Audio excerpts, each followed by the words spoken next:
Hi friends, and welcome to the tutorial for the new Lucent Sweater that I designed in collaboration with Hobbii and TL Yarn Crafts using their Happy Place Apricity yarn.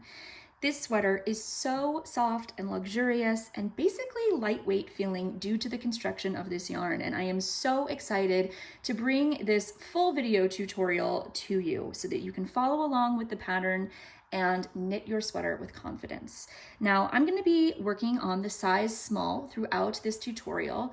Make sure that you are following along with the pattern and consulting it for the size that you are making, because some of the numbers I'm referring to and a lot of the charts aren't even actually the final charts that will be featured in the pattern. So you may notice some differences as I'm referencing the pattern or showcasing some of the stitch charts for these different textures that you see here. Those charts might look a little bit different than the ones in your pattern because these are not the final ones that I am working off of. So I wanted to give you a little bit of background on the sweater and how it's constructed. This is not necessarily a unique construction, but what I love about it is that it's all knit basically in one piece. There is some seaming involved, and you will need to put some stitches on stitch holders potentially in a couple parts of the pattern, but for the most part, it's very easy because it's all knit together. So we are going to start actually at the very bottom of the back, and we're going to be knitting straight up until the point where it's kind of hard to show. The sweater is so large, it's kind of hard to show on camera overhead like this, but we're going to be knitting all the way up to then where we cast on for our underarms. And the sweater is basically a big T shape. So we're going to cast on for our underarms, continue knitting then across the whole width wingspan of the sweater all the way up to this shoulder line. And then we're simply going to be working from the top down for the front. So you don't need to seam your shoulders. We will be working first the right front, getting this really nice shaping here along the neckline, and then we will put those stitches on pause and we will work the left front. Finally, we'll join those two together and work the remainder of the front all the way down. We'll be binding off instead of casting on this time for our sleeves, and then continuing on to the bottom for just that front body panel. Then after that, we will be picking up stitches along the edge of our sleeves here and working our ribbed cuffs. And finally, after we have done that, we will be folding our sweater at the shoulders, and we will be seaming up the bottom here to the underarm and then all the way down the underside of the sleeve for both sides. And that will bring our sweater together. Finally, the last step is to pick up stitches all the way around the neckline and work this in a really beautiful rib stitch to finish off this part and make it look really nice and polished.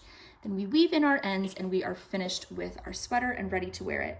I must say this is such a quick project using this really nice thick yarn and big needles, and I just hope that you enjoy it as much as I do. Okay, so let's move on. I've got one more thing to talk about, then we'll go over our supply list, and then we'll dive right into the pattern.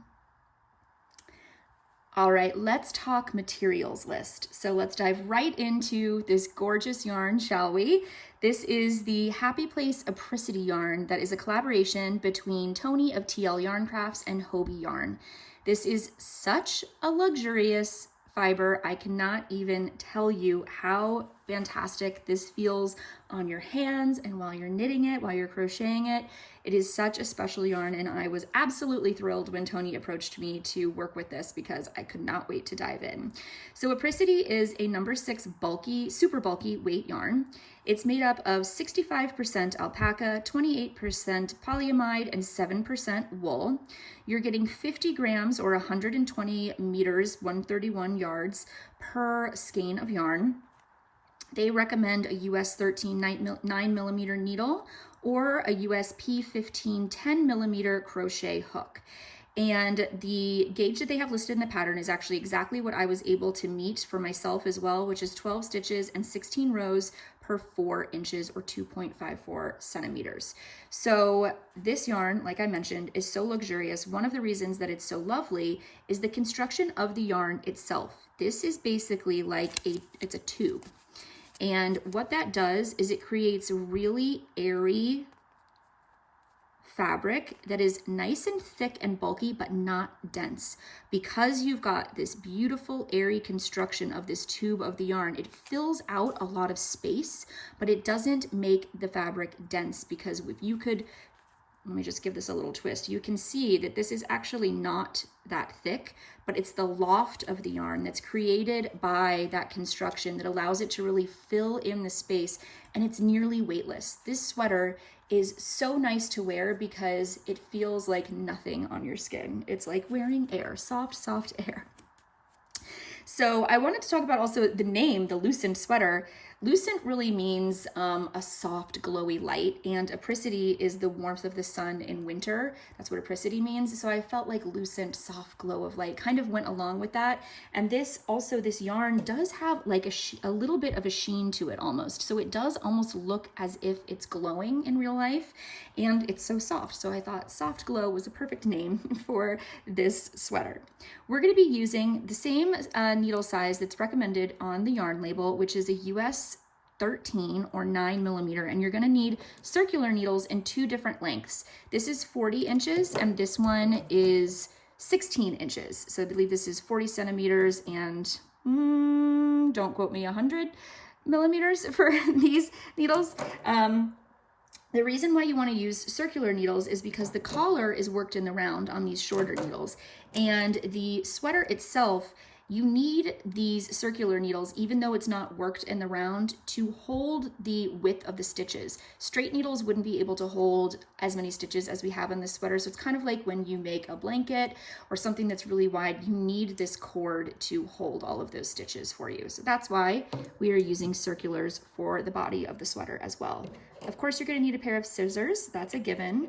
We are going to be using, because we're working with cables, we're going to be using either a cable needle or a double pointed needle. I prefer a double pointed needle. I find that a cable needle just adds an extra step where you have to slip your stitches onto the cable needle and then slip them back on to your working needle, whereas with a double pointed needle, you can slip those stitches onto it and then knit straight from the other end of it. And of course, when I demonstrate the cables, you'll understand what I'm talking about. So you can really choose either one of those. But if you are going to go with a double pointed needle, make sure that you're using either the same size as the needles for your project or something smaller. You don't want your cable needle to be a bigger size because that will stretch out your stitches. You're also going to potentially need a stitch holder. I don't really use one. Again, I'll demonstrate when we get to the parts where you may or may not want to put your stitches on a holder. For me, I can just leave them on the needles and ignore them, the parts that were not working, but you might want one of these. If you don't have a stitch holder, you can also just use a scrap of yarn. You just want to thread it onto your tapestry needle and string it through the line of stitches, and that can be your stitch holder. We are going to be using some stitch markers. I've got 4 here. I like to use 2 different colors for this project, and again, I'll point out why. I'm going to use 2 stitch markers in this color to delineate where the chart of the center of the sweater is starting and ending, and then I'm going to use these to delineate where the sleeve chart starts and ends. So it just helps to have 2 different colors to kind of differentiate which chart you're working. And then, of course, a tapestry needle for weaving in your ends. So these are all of the materials. Now let's talk swatching. Okay, I just started my swatch here and I pulled it off the needles so you could really see how it lays flat. I could probably do another few rows. One thing I wanted to point out is that when you are doing a swatch, you really want, even though the measurement of the number of stitches in rows across is over 4 inches, you want your swatch to be at least 6 to 8 inches because you want to measure the stitches in rows in the center of whatever of your swatch. A lot of times the stitches and rows along the perimeter of your work do not have the same gauge as those stitches in the middle, and our sweaters are obviously big swaths of fabric that are going to perform much more like the stitches and rows in the center of our swatch. So that's where we want to take our measurement. You're going to need a little stitch gauge like this, and you will just use this to count the number of stitches and rows that you're getting across that center 4 inches. And again, you can make your swatch a little bit longer. I was just too excited.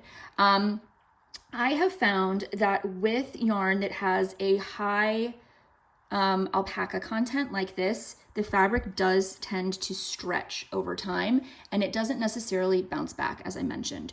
So if you tend to be a looser knitter, or even someone who is not necessarily loose or tight, you just have like an average tension, You might want to size down your needles because this sweater will stretch, especially widthwise along the wingspan portion.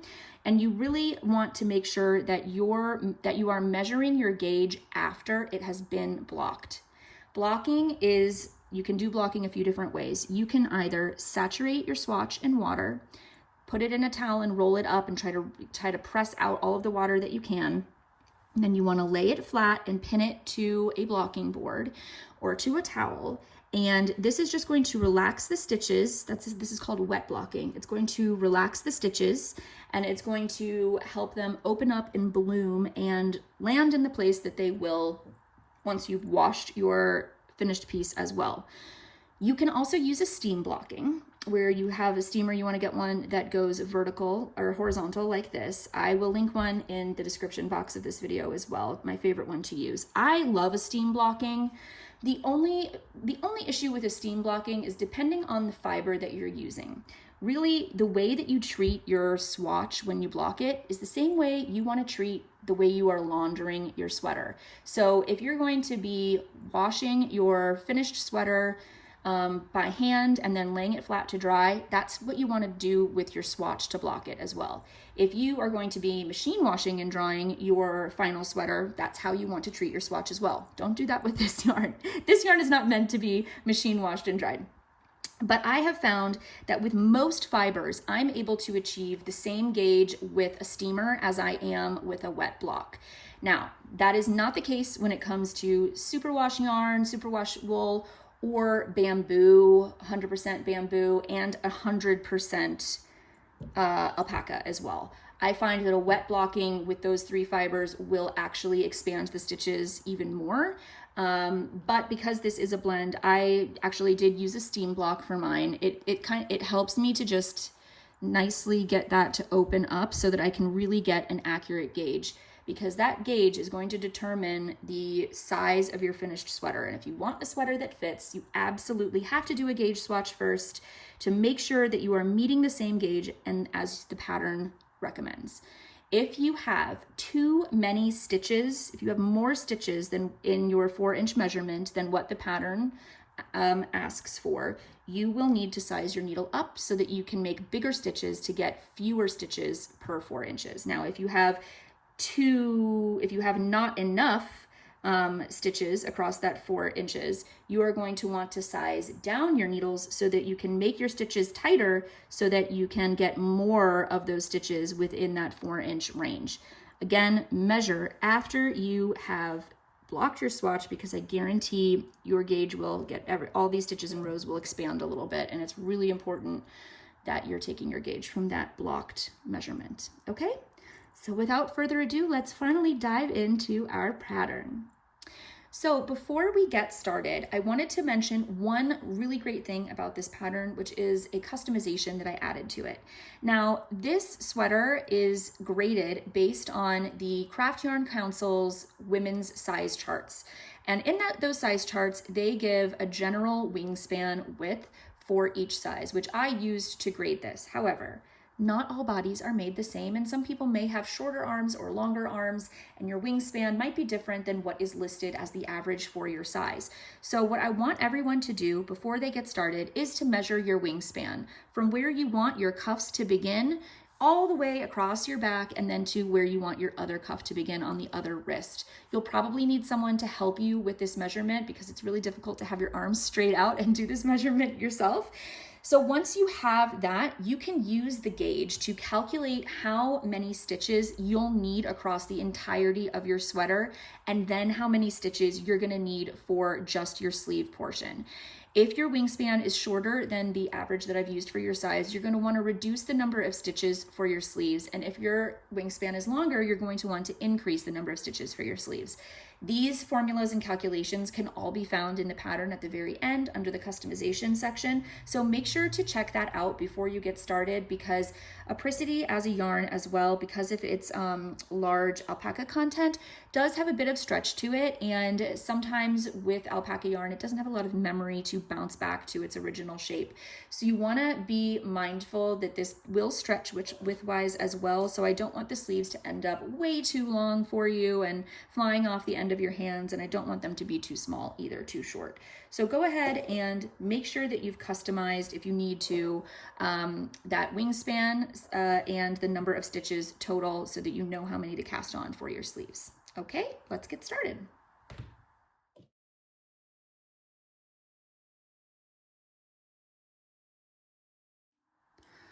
We are going to be using a long tail cast on for this. You're welcome to use a different cast on if you have one that you prefer, but this is the one I use. I find that it's the perfect amount of stretchy and stable, and it works great for most things. So to work a long tail cast on, the rule of thumb is to pull out about 3 times the width of the piece that you're going to cast on for. You also want to leave a bit of a tail. And I actually like to leave an extra long tail that I'm going to use to seam up the garment as well. It just prevents me from having to weave in too many ends, so I don't have to attach another piece of yarn for that seam. So I'm going to pull out quite a bit just for my seam, and I'm going to tell you what to do with that in a little bit, so it's not just kind of dangling off while you're knitting your whole piece, but that's going to be what I'm using to seam. I like to give myself extra because you never know. So that is dedicated to my seam, and then I am going to do about 3 times the width that I need for the size. I'm making the size small, okay? So you begin a long tail cast on with a slip knot like this, and I'm going to be linking videos in the description box here of all of the different techniques that I'm using. So if you're unfamiliar with some of these techniques, you can refer to those videos, because I'm not going to be going into tons of detail here on each individual technique. I'll be showing you all the steps of the project, but I am hoping that everyone has a little bit of experience with knitting here, and you're going to know the basics of casting on and knitting and purling. All right, so let's get started with our long tail cast on. To do a long tail cast on, you have your tail coming off where we just saved all this yarn, and you have the working yarn that's attached to the skein of yarn. And you just insert your pointer finger and your thumb in here, and you grab on to the rest of it with these fingers here, and you're going to pull your fingers back almost like a slingshot. You're going to take your needle and put it to the left of this loop here and lift it up and over. And then you're going to grab this loop coming off of your pointer finger and pull it through the loop that's on your thumb. Okay, again, I'll be linking a video that demonstrates this separately in the description in case you need a longer, more detailed tutorial for that. So I am going to go ahead and use long tail cast on to get the number of stitches I need for the size small, which is 66. So I'll meet you at the end of this cast on. All right, I've got all my stitches cast on for the size small, and I've got all this excess here, which is going to be really useful for at the end when I want to use this tail to seam my 2 pieces, my 2 panels together. So let me show you what you can do with all of this extra yarn so it isn't just getting tangled and bouncing around while you're working on the rest of your piece. You're going to create something called a bobbin. So you want to take the part of the yarn that's closest to the connection of the needle, not the tail end here, and you're going to have your hand reached out like this. What you want to do is lay this over your palm, around your thumb, so coming around the back of the thumb, and then around the pinky. And you're basically just going to be creating a figure 8 here until you get almost to the end of this length of yarn. Just keep going around and around. And then carefully slip this off and pinch it with your fingers, and use this last bit of the tail to just wrap around this bundle and tuck that little tail under that last loop. You can pull that pretty snugly. And now this is a nice little bundle that will just hang by itself while you are working on the rest of your piece, and it's pretty easy to manage. So the first step after we've cast on is to work the bottom ribbing. Again, this is the back part of the sweater, so we're going to be going from the bottom up. So we're starting with the ribbing, and it's a very simple knit 1, purl 1, repeat all the way down. So we're simply going to knit 1 stitch, bring our yarn forward to purl 1, yarn back to knit the next, and you're just alternating those 2 stitches. We are going to be, since a lot of the front panel, the middle panel, I should say, that goes up the front and the back of the sweater is worked in moss stitch. That is also comprised of back and forth knit and purl stitches. So you're going to be doing this kind of action quite a bit in this sweater.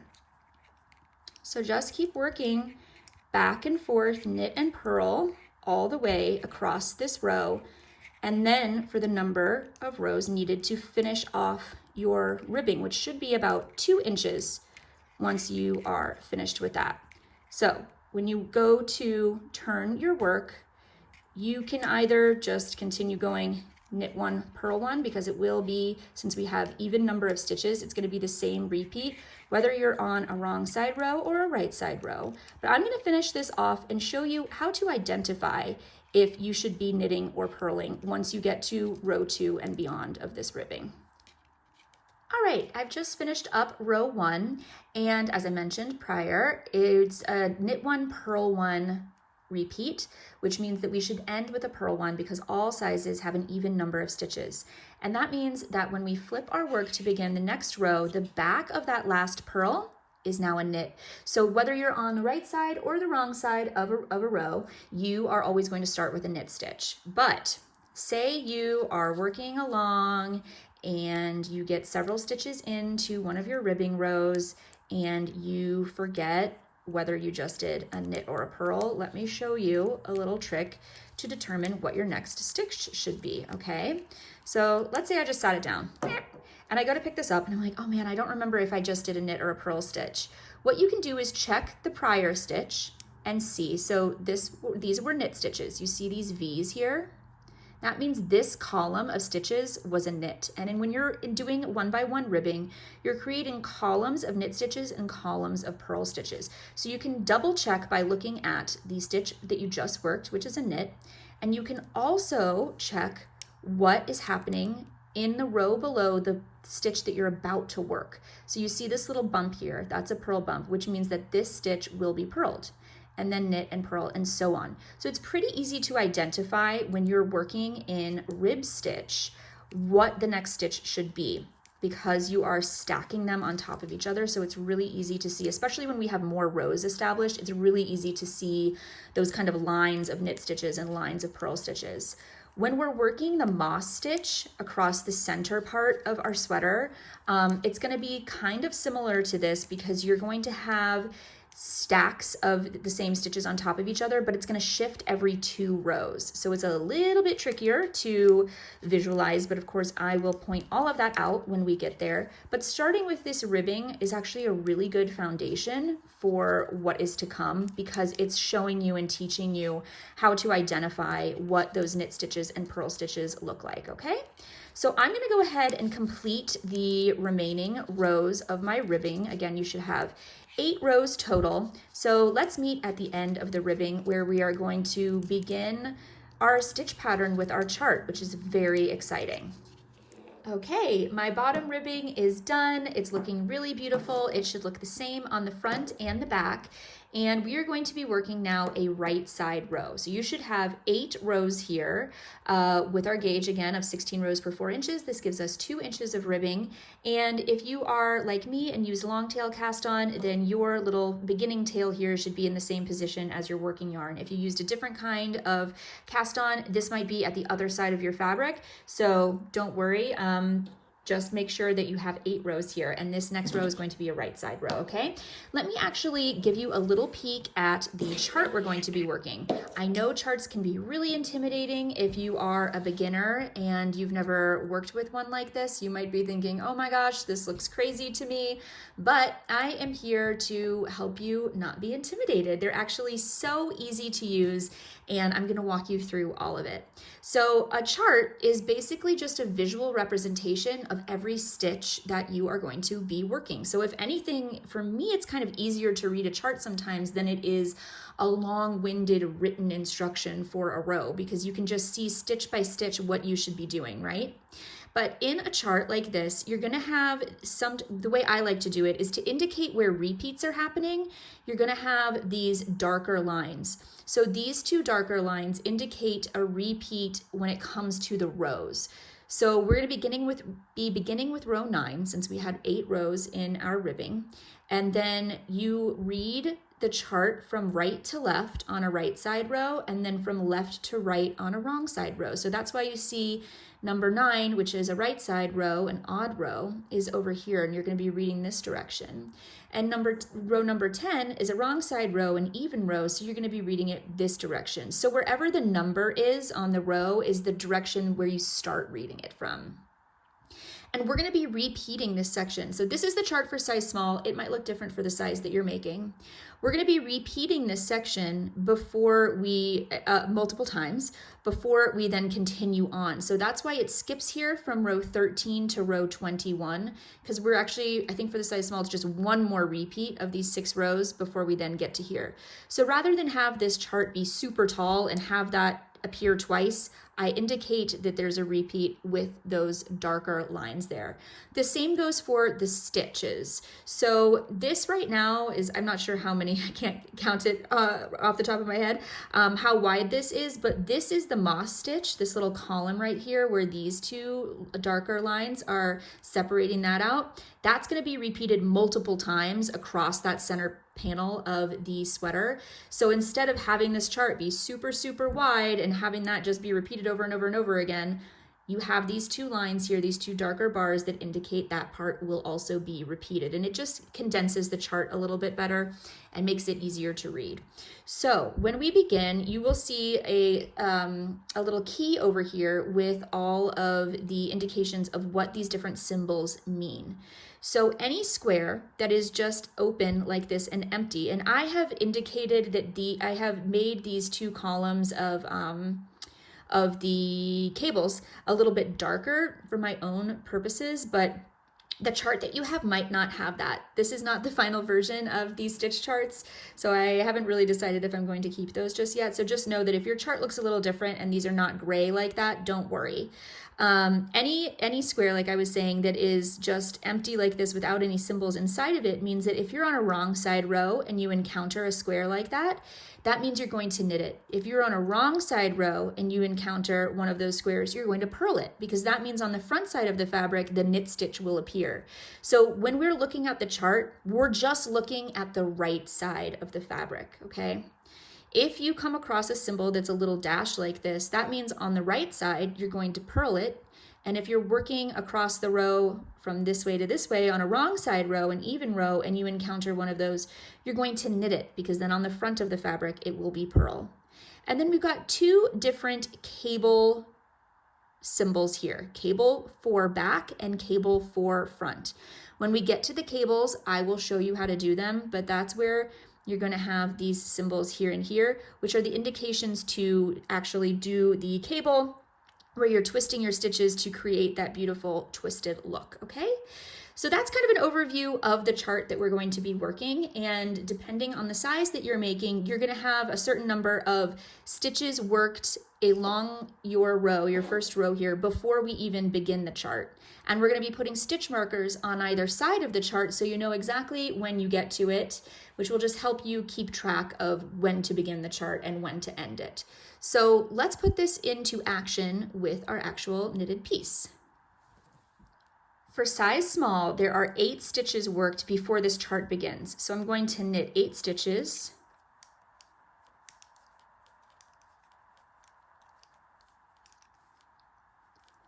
And then I'm going to place a stitch marker to indicate where the beginning of that chart is, okay? And now we're going to work across the chart. So you see the first 2 stitches here in this line are both purl stitches. So I'm going to purl 2. And then I have 4 knit stitches in a row. So now I knit 4. 1, 2, 3, 4. Then there are 2 purl stitches again. 1, 2, followed by a single knit stitch. So knit 1. And then now this repeat that is in between these 2 columns here is what is creating the moss stitch across the middle of this panel on our sweater. These right here, these 2 purl stitches and these 2 purl stitches are kind of the like gutters around this column of cables.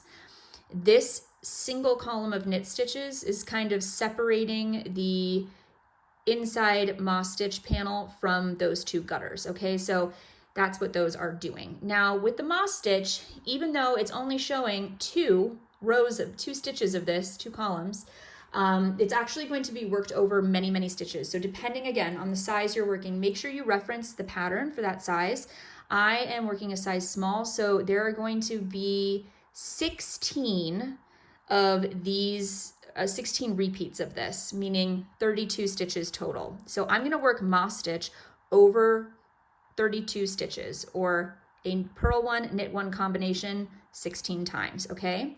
So I'm going to go purl 1, knit 1, that's 1 repeat, purl 1, knit 1, that's 2 repeats, and I'm going to continue doing this for 16 repeats, that was 3, and I'll meet you at the end of that. Okay, so I have done 16 repeats of this moss stitch here, purl 1, knit 1, and now I can exit this little repeat here and move on to the next part, which is a single knit stitch. So I'll knit 1 more. Now I have 2 knit stitches right next to each other, just like is pictured here.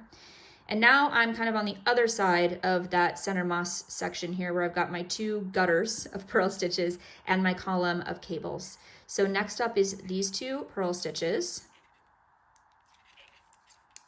followed by 4 knit stitches, followed by 2 purl stitches. And that is the end of my chart. So I'm going to put another stitch marker on my needles here to indicate the end of the chart. And now I should have 8 stitches for the size small remaining on my needles, which I do here. Again, check the pattern for the size you're making. Oops, and I'm going to just go ahead and knit across those stitches.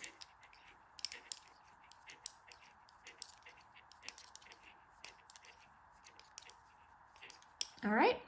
Now, the beautiful thing about this pattern at this stage is that all of the wrong side rows are going to be worked just following the stitches that you're looking at, meaning you're going to be reading your stitches, you're going to be knitting the knit stitches and purling the purl stitches. And in the pattern, it says to work in pattern, okay? Meaning when we turn our work, we're going to look at whatever the stitch was below, we're going to do that kind of stitch on this row, okay? But you can also reference your chart here and you will see, remember back at our key over here, how when we see those dashed little lines on the front side or the right side of the fabric, that means we purled those stitches. But now we're going to be working on the wrong side of the fabric, so we need to knit them so that on the right side they appear as purls, right? So first what we will do is we will purl across those stitches until we get to our marker. So we're purling to marker.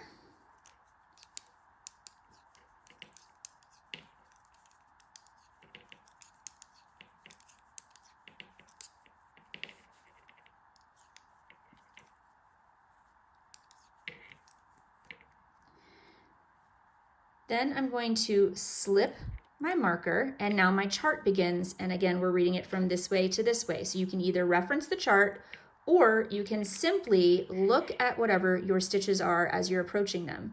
So I can see that these first 2 stitches are knit, okay? Which matches this because that little dash means on the wrong side of the work, since we're on a wrong side row, we will knit those. So they appear purl on the front of the fabric. So I'm gonna knit those 2.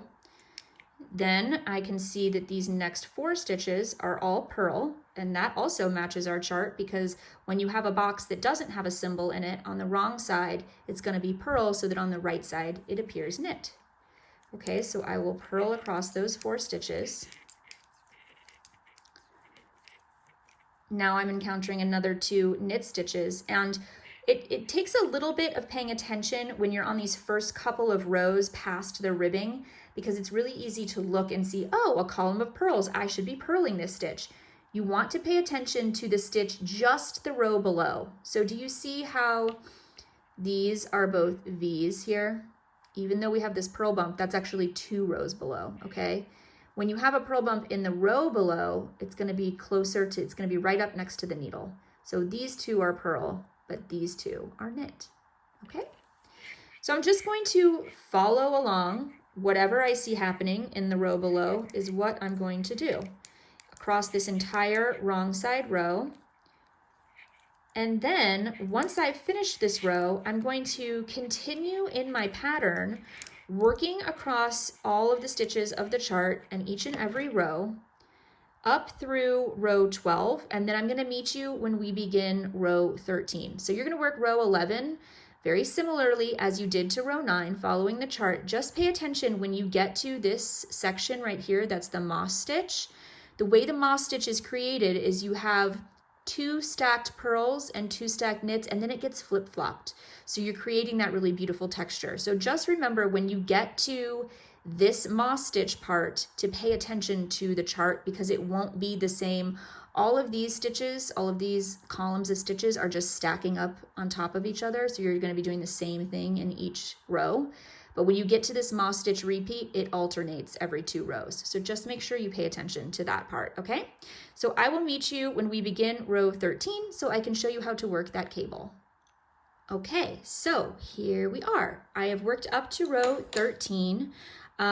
This is going to be where our first cable is, and this is going to be where it is on the other side. And you can really start to see the development of that moss stitch now with those double alternating knits and purls, knits and purls. So that part of the pattern is starting to develop. And once we have worked through this row, you'll really start to see those cables start to develop as well. Now, something else that should have been mentioned in the materials list is either using a cable needle or a double pointed needle in either the size of the needle you're using for your project or smaller. So we are using a US 13 9mm, so that's what the size of this needle is. You can also use a cable needle, and I'm going to show you how to utilize both of these. My personal preference is a double pointed needle, and I'll explain why when we get to that.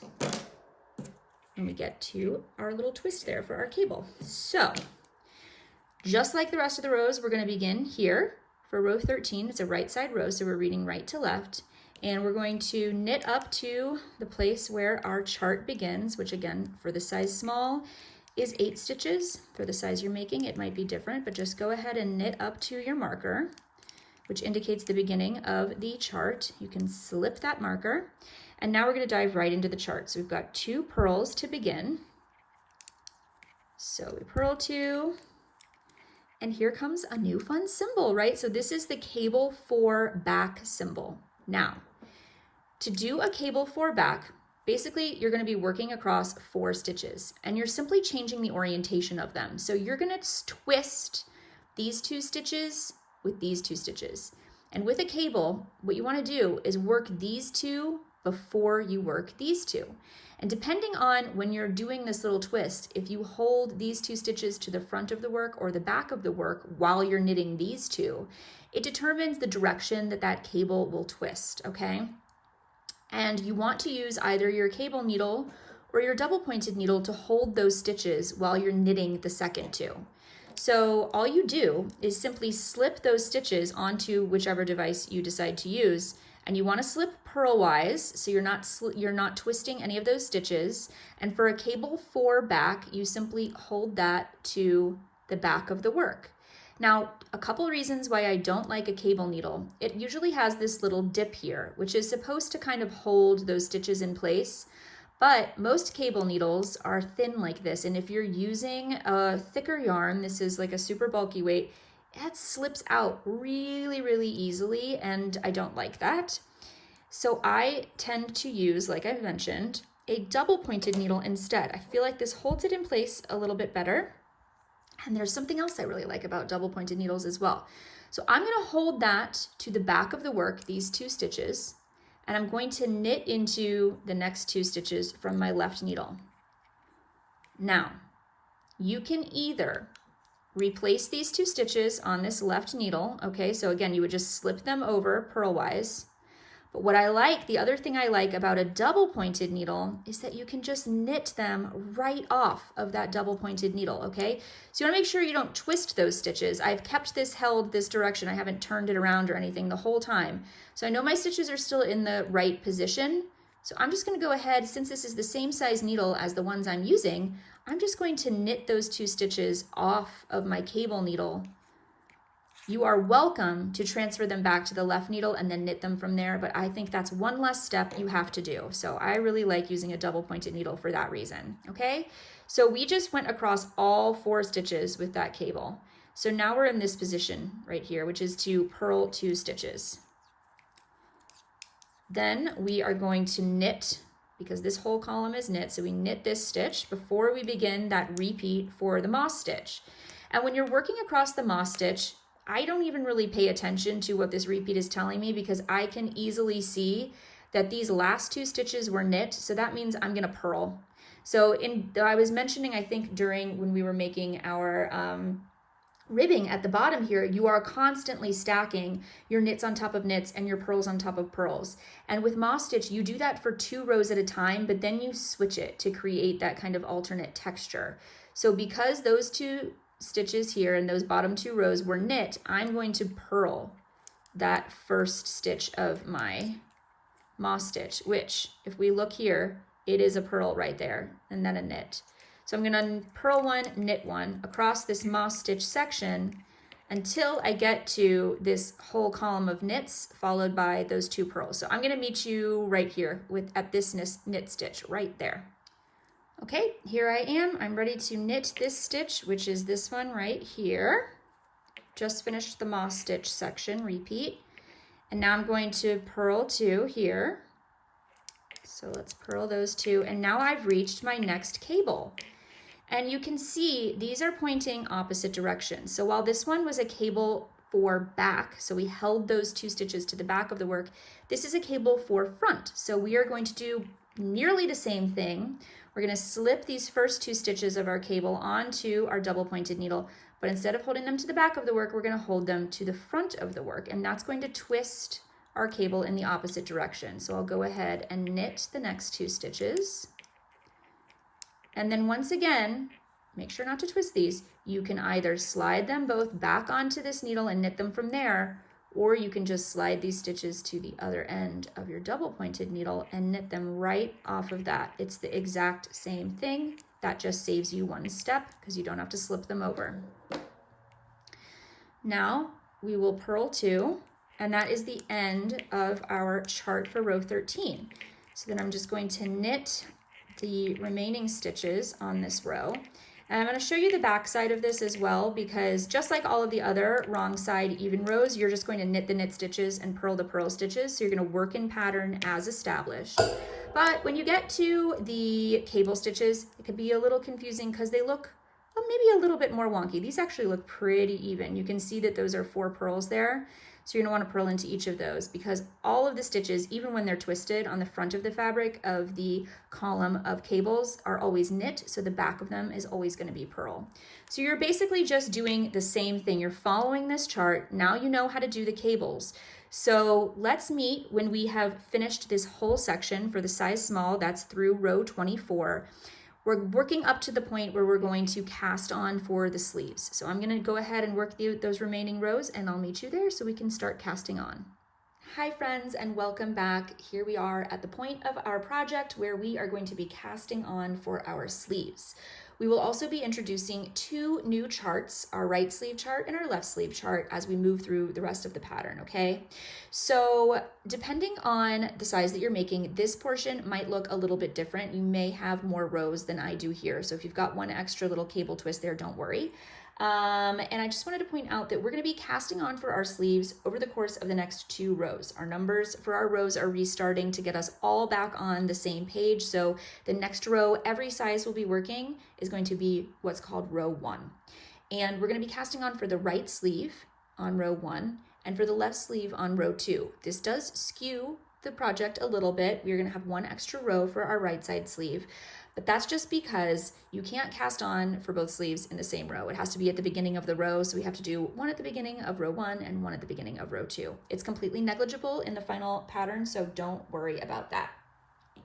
Like I said, we're going to be introducing 2 new charts as well. So we have our right sleeve chart, our back chart that's just continuing on from where we were before, and our left sleeve chart.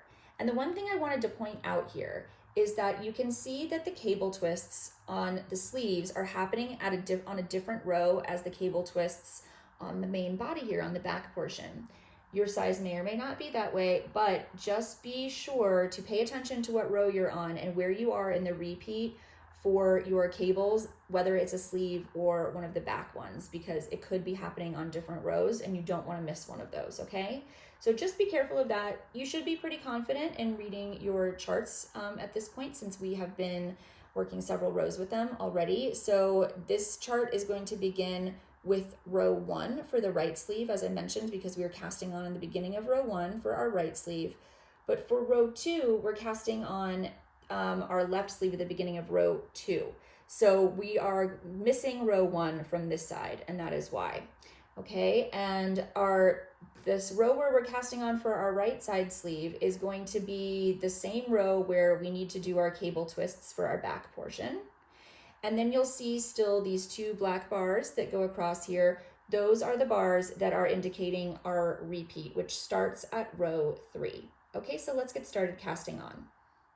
All right, so for the size small, I'm going to be casting on 42 stitches at the beginning of row 1. Now there are a few different methods that you can use to cast on your stitches, and I'm going to demonstrate 3 of those now and explain why I'm using the one that I end up using for my sweater. So you can work what's called a knitted cast on, or you can work a cable cast on. Those 2 are very similar, so I'm going to start with those 2. So to do a knitted cast on, you insert your right needle into the stitch just like you're going to knit, and you kind of go through the process of knitting. But instead of removing this stitch from the left needle, you're going to bring your right needle upwards like this and insert your left needle up into that stitch to transfer it over to that left needle, and you've just cast on 1 stitch. And you just continue to do that process to cast on the rest of your stitches. So again, you're going to insert your needle up the front of that stitch and basically go to knit a stitch, but do not remove it. Pull the needle over here to the right and insert your left needle up into that stitch to transfer it back over.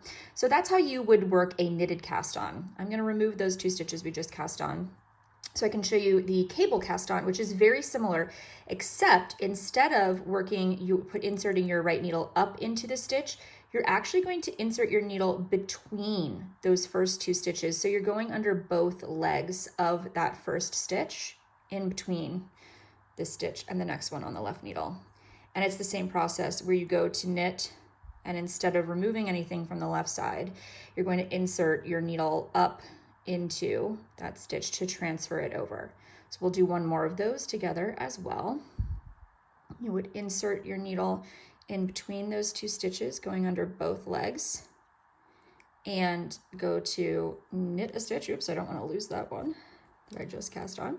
And then you're going to insert your left needle up into that to transfer it over.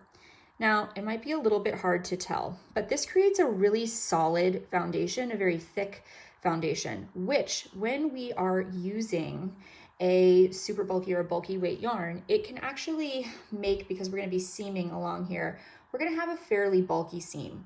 So while this creates a really nice foundation and it makes really even cast on stitches that are going to be the same size as the rest of your stitches, both the knitted cast on and the cable cast on do that. The reason I'm actually not going to use either of those methods is because I want my seam to be as thin as possible. So I'm going to use something else. I am going to use a backward loop cast on, which looks a little bit differently, and we don't even need this second needle to do it. The negatives of this cast on, I will say, is that it's basically just like a spiral of your yarn going down the stitches. So these stitches are going to be a lot tighter. They're a little bit more tricky to work into when you're working back down them. I'll show you when we get there. But for me, the benefits outweigh the negatives in the sense that our seam is going to be nice and thin. And again, I prefer that because this yarn is on the chunkier side, so I want to have a nice thin seam. So with the wrong side facing, you're just going to pick this up with your thumb, and you want the working yarn going on the front of your thumb and the part that's connected to your project underneath your thumb. And you're going to take this needle and insert it up that loop to transfer it off. And that's 1 stitch cast on. Do this a little bit loosely because these will tighten up, as I said. So again, thumb goes under, this goes up that loop. 2, 3, 4, 5. This is also a really quick way to cast on, but do you see how it's so thin along the bottom there? So it's going to make for a really, really thin seam as well. So I'm going to go ahead and cast on the rest of my stitches, and then I'll meet you at the end of the cast on. Okay, here I've got all 42 stitches cast on for the size small. So I'm going to turn my work back over to the right side because we do now need to work over these stitches. So this is going to be our right sleeve. Looking at the back portion of our sweater, this is the bottom of the right sleeve. And we are going to be beginning our right sleeve chart as well. So let me grab our chart. Okay, so now we've got 3 charts. We've got our right sleeve chart, our back chart, and our left sleeve chart. I've already given you a little peek of these.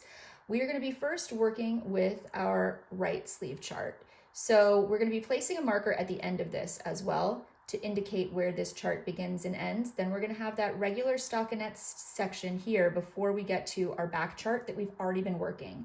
So this back continued chart is literally just the continuation of the chart that we've already been paying attention to. So here you can see we're going to knit 1, purl 2, knit 4, and again, the final chart likely will not have this shaded section for those cables. So ignore that if yours does not have the shaded section.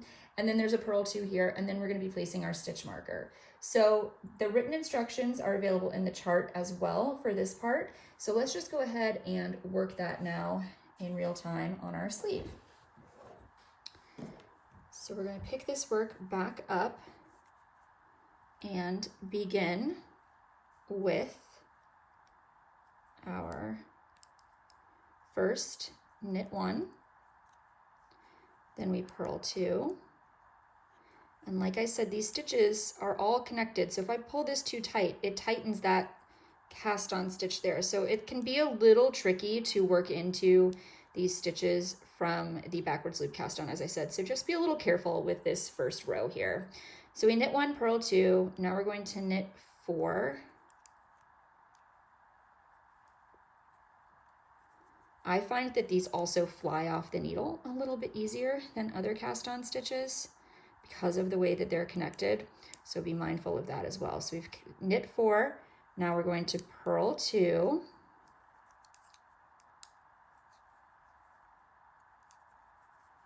We're going to place our marker to indicate the end of the chart there. Now we're going to knit 33 for this size. Make sure to pay attention to the instructions for the size you're making. I'm going to meet you at the end of this knit 33, okay? Okay, I have knit those 33 stitches for the size small, and that should be utilizing thus far all of the stitches that you cast on for your right sleeve. And now we are back to the work that we've already been doing thus far. So you'll see in the pattern that it just says work across as established, which just means you're continuing to work as you have been, following your back chart. And I want to also point out that in the back chart now, we have a cable row here. So make sure, as I pointed out when I initially showed this chart to you, that the cable twists are happening at different points on the sleeve, potentially for your size. Make sure you're paying attention to your size. So the size small, they're happening at different points than they are on the back piece. So working as established means just continuing up as you have been. So we've got this little stockinette section first to work before this marker indicates where our back chart starts. So you're just going to, literally like it says, work as established all the way across this row. So I'm going to knit those stitches, do my cable twist, do my single column of knits here, work in moss stitch, and then do the opposite cable twist on the other side of this center front panel and finish off this row. So I'm going to go ahead and do that and meet you at the end of this row. All right, I have finished off row 1. You can see I just did my cable twist here, my cable for front and the cable for back on this side. So these really pretty cables are twisting in opposite directions, and we've got our stitches now great and established for our right sleeve, and we, in the beginning of row 2, are going to cast on for our left sleeve. Now, if you are using the knitted or the cable method, you're going to turn your work and begin working that from the back side. But since I am going to, again, use that backward loop cast on, I don't even need to turn my work. So I'm going to do the same process that I did before to cast on the stitches for the right sleeve, even though we're on a different side of the fabric. So you use your thumb to lift that loop up, and you just insert your needle up, and you're going to cast on all of your stitches, same number for the back, or I'm sorry, for the left sleeve as well. So let me meet you at the end of this cast on. All right, cast on for the left sleeve is complete. Now I'm going to turn my work to the wrong side to begin row 2.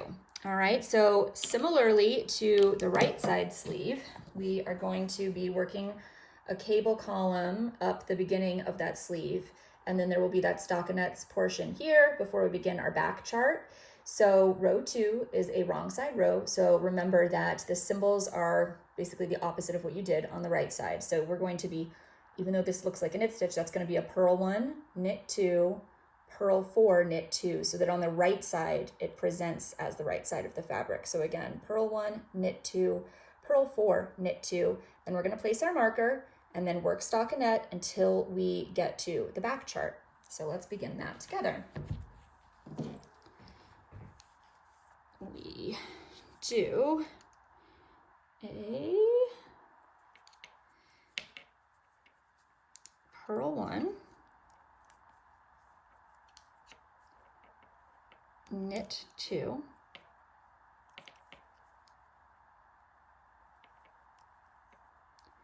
purl 4. This is the back of our cable column.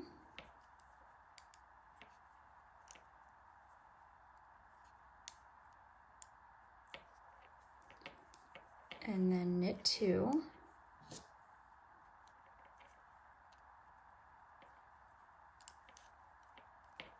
Stitches just get really close to the edge with the backward loop cast on. Okay, and that is the end of our chart for that left sleeve. So I'm going to pop on this stitch marker to indicate where that begins and ends. And we're going to work stockinette now across the remainder of the stitches that we cast on for our sleeve, all the way up to where our stitch marker begins the back chart. So on the wrong side, stockinette is all purls. So we're going to be purling across all these stitches. Let me meet you when we get to that stitch marker.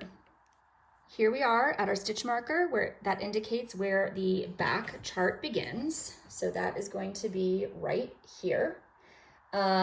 This second row, because remember we're in row 2. So we did our cables here along the row 1.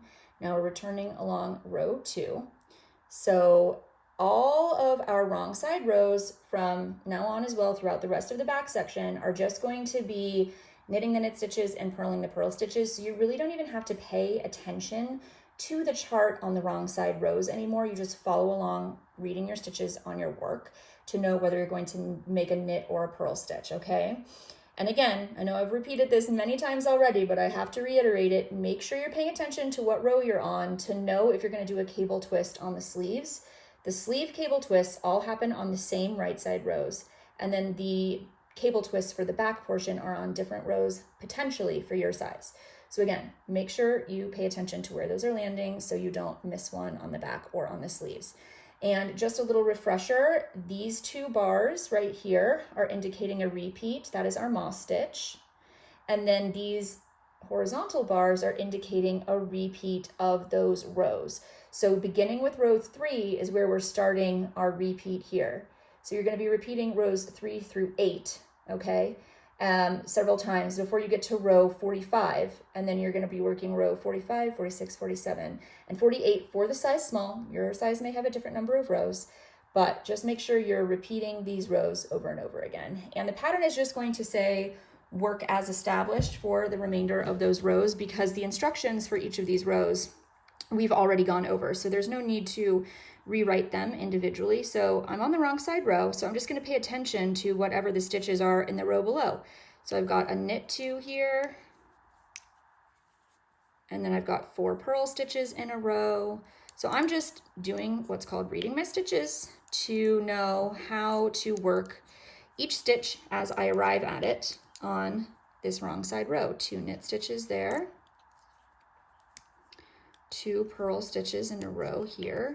So that first one is that column of knits on the front, and then the moss stitch here begins with a purl and then a knit. And again, I'm just going to continue all the way down this row and back and forth across the next 46 rows for the size small. There's 48 total, and this is row 2, until I get to the top of the back portion of the sweater. And then we will be ready to shape the front neck sides and join those two. So we will be then continuing on down the front. So we've got quite a few rows to work here. I think everyone should be pretty confident now that we've gone over all of the stitches, how to read the charts. Just all you need to pay attention to is the number of rows that you're working and where those cable twists happen. So happy stitching, everyone. I will meet you when we are finished with the back portion and ready to start that front neck shaping. Hi friends, and welcome back. We should be at the part of the project where we've reached our shoulder line and we're ready to begin the whole front half. So we are halfway done at this point. I'm sure you are shocked at how quickly this is going. Honestly, this yarn just flies off my needles. It's so buttery soft to work with, and obviously it's a chunkier weight, so it's really easy to work with, and especially when you want to do something really quickly. So we've got our back waistline here. We cast on for our sleeves, and we've worked the entirety of the back half of the sleeve. And so this is the shoulder line all the way across our work. And we're now going to be working this in 2 different parts that then get joined at the center front neck. So first we're going to work the whole right side of the front neck.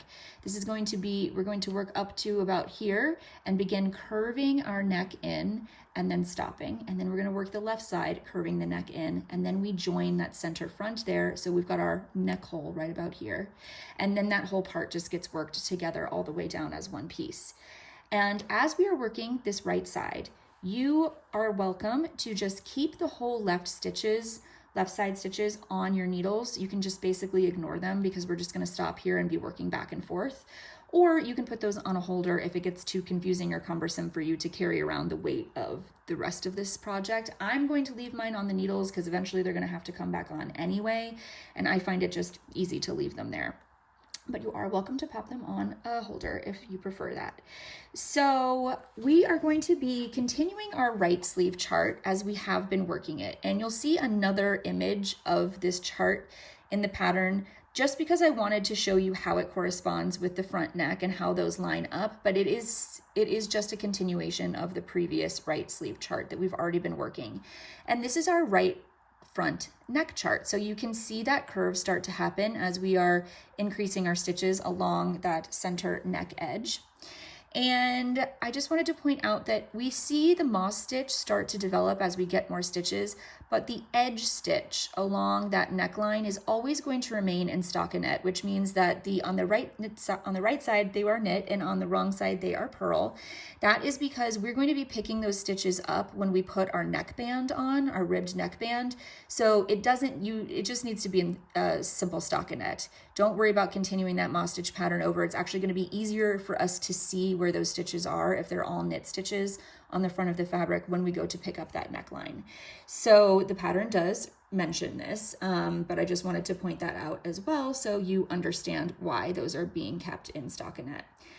Okay, so let's dive into our front right portion of our project. Okay, so we are first going to, and the numbers are restarting again just to get us all back on the same page. So everyone's starting with row 1 once again, and we're going to be working up to the stitch marker here that previously denoted where our back chart began, and that is going to be where our right front neck chart begins now because we are moving on from the back.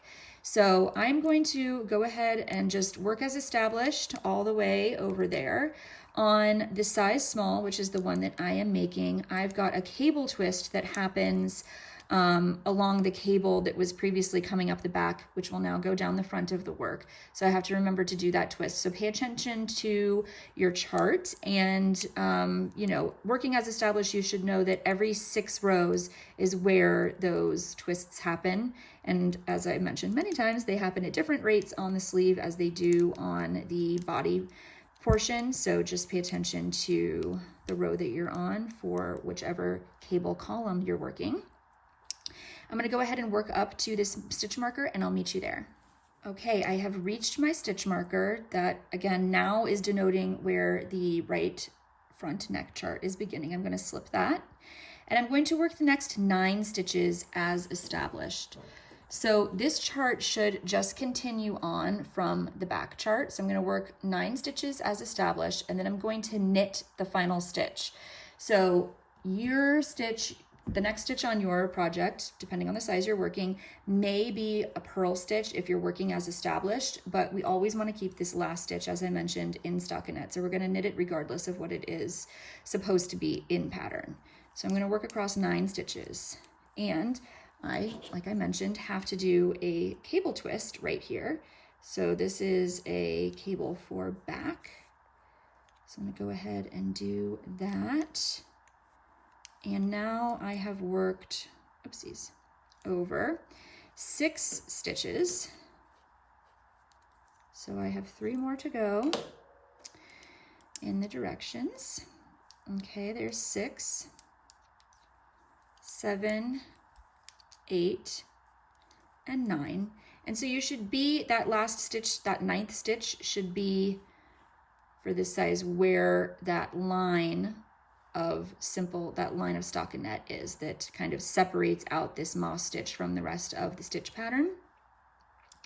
And now, if I were to be working this in pattern as established, to keep this in moss stitch, like I said, this would be a purl, but our pattern is telling us to knit that last stitch. We're always going to keep this last stitch, so it'll be the first stitch on a wrong side row or the last stitch on a right side row in stockinette. So knit on the right side, purl on the wrong side. And now we're going to turn our work. This is where these stitches are no longer going to be worked in this section. We're only going to be working these stitches back and forth, so you can either ignore them like I'm going to, or you can put those on a holder if it's easier for you to kind of visually understand what's going on. And now we're on a wrong side row. And our wrong side rows, just like they have been throughout the rest of the pattern, are going to be worked as established. So you're going to always knit the knit stitches and purl the purl stitches as you come to them.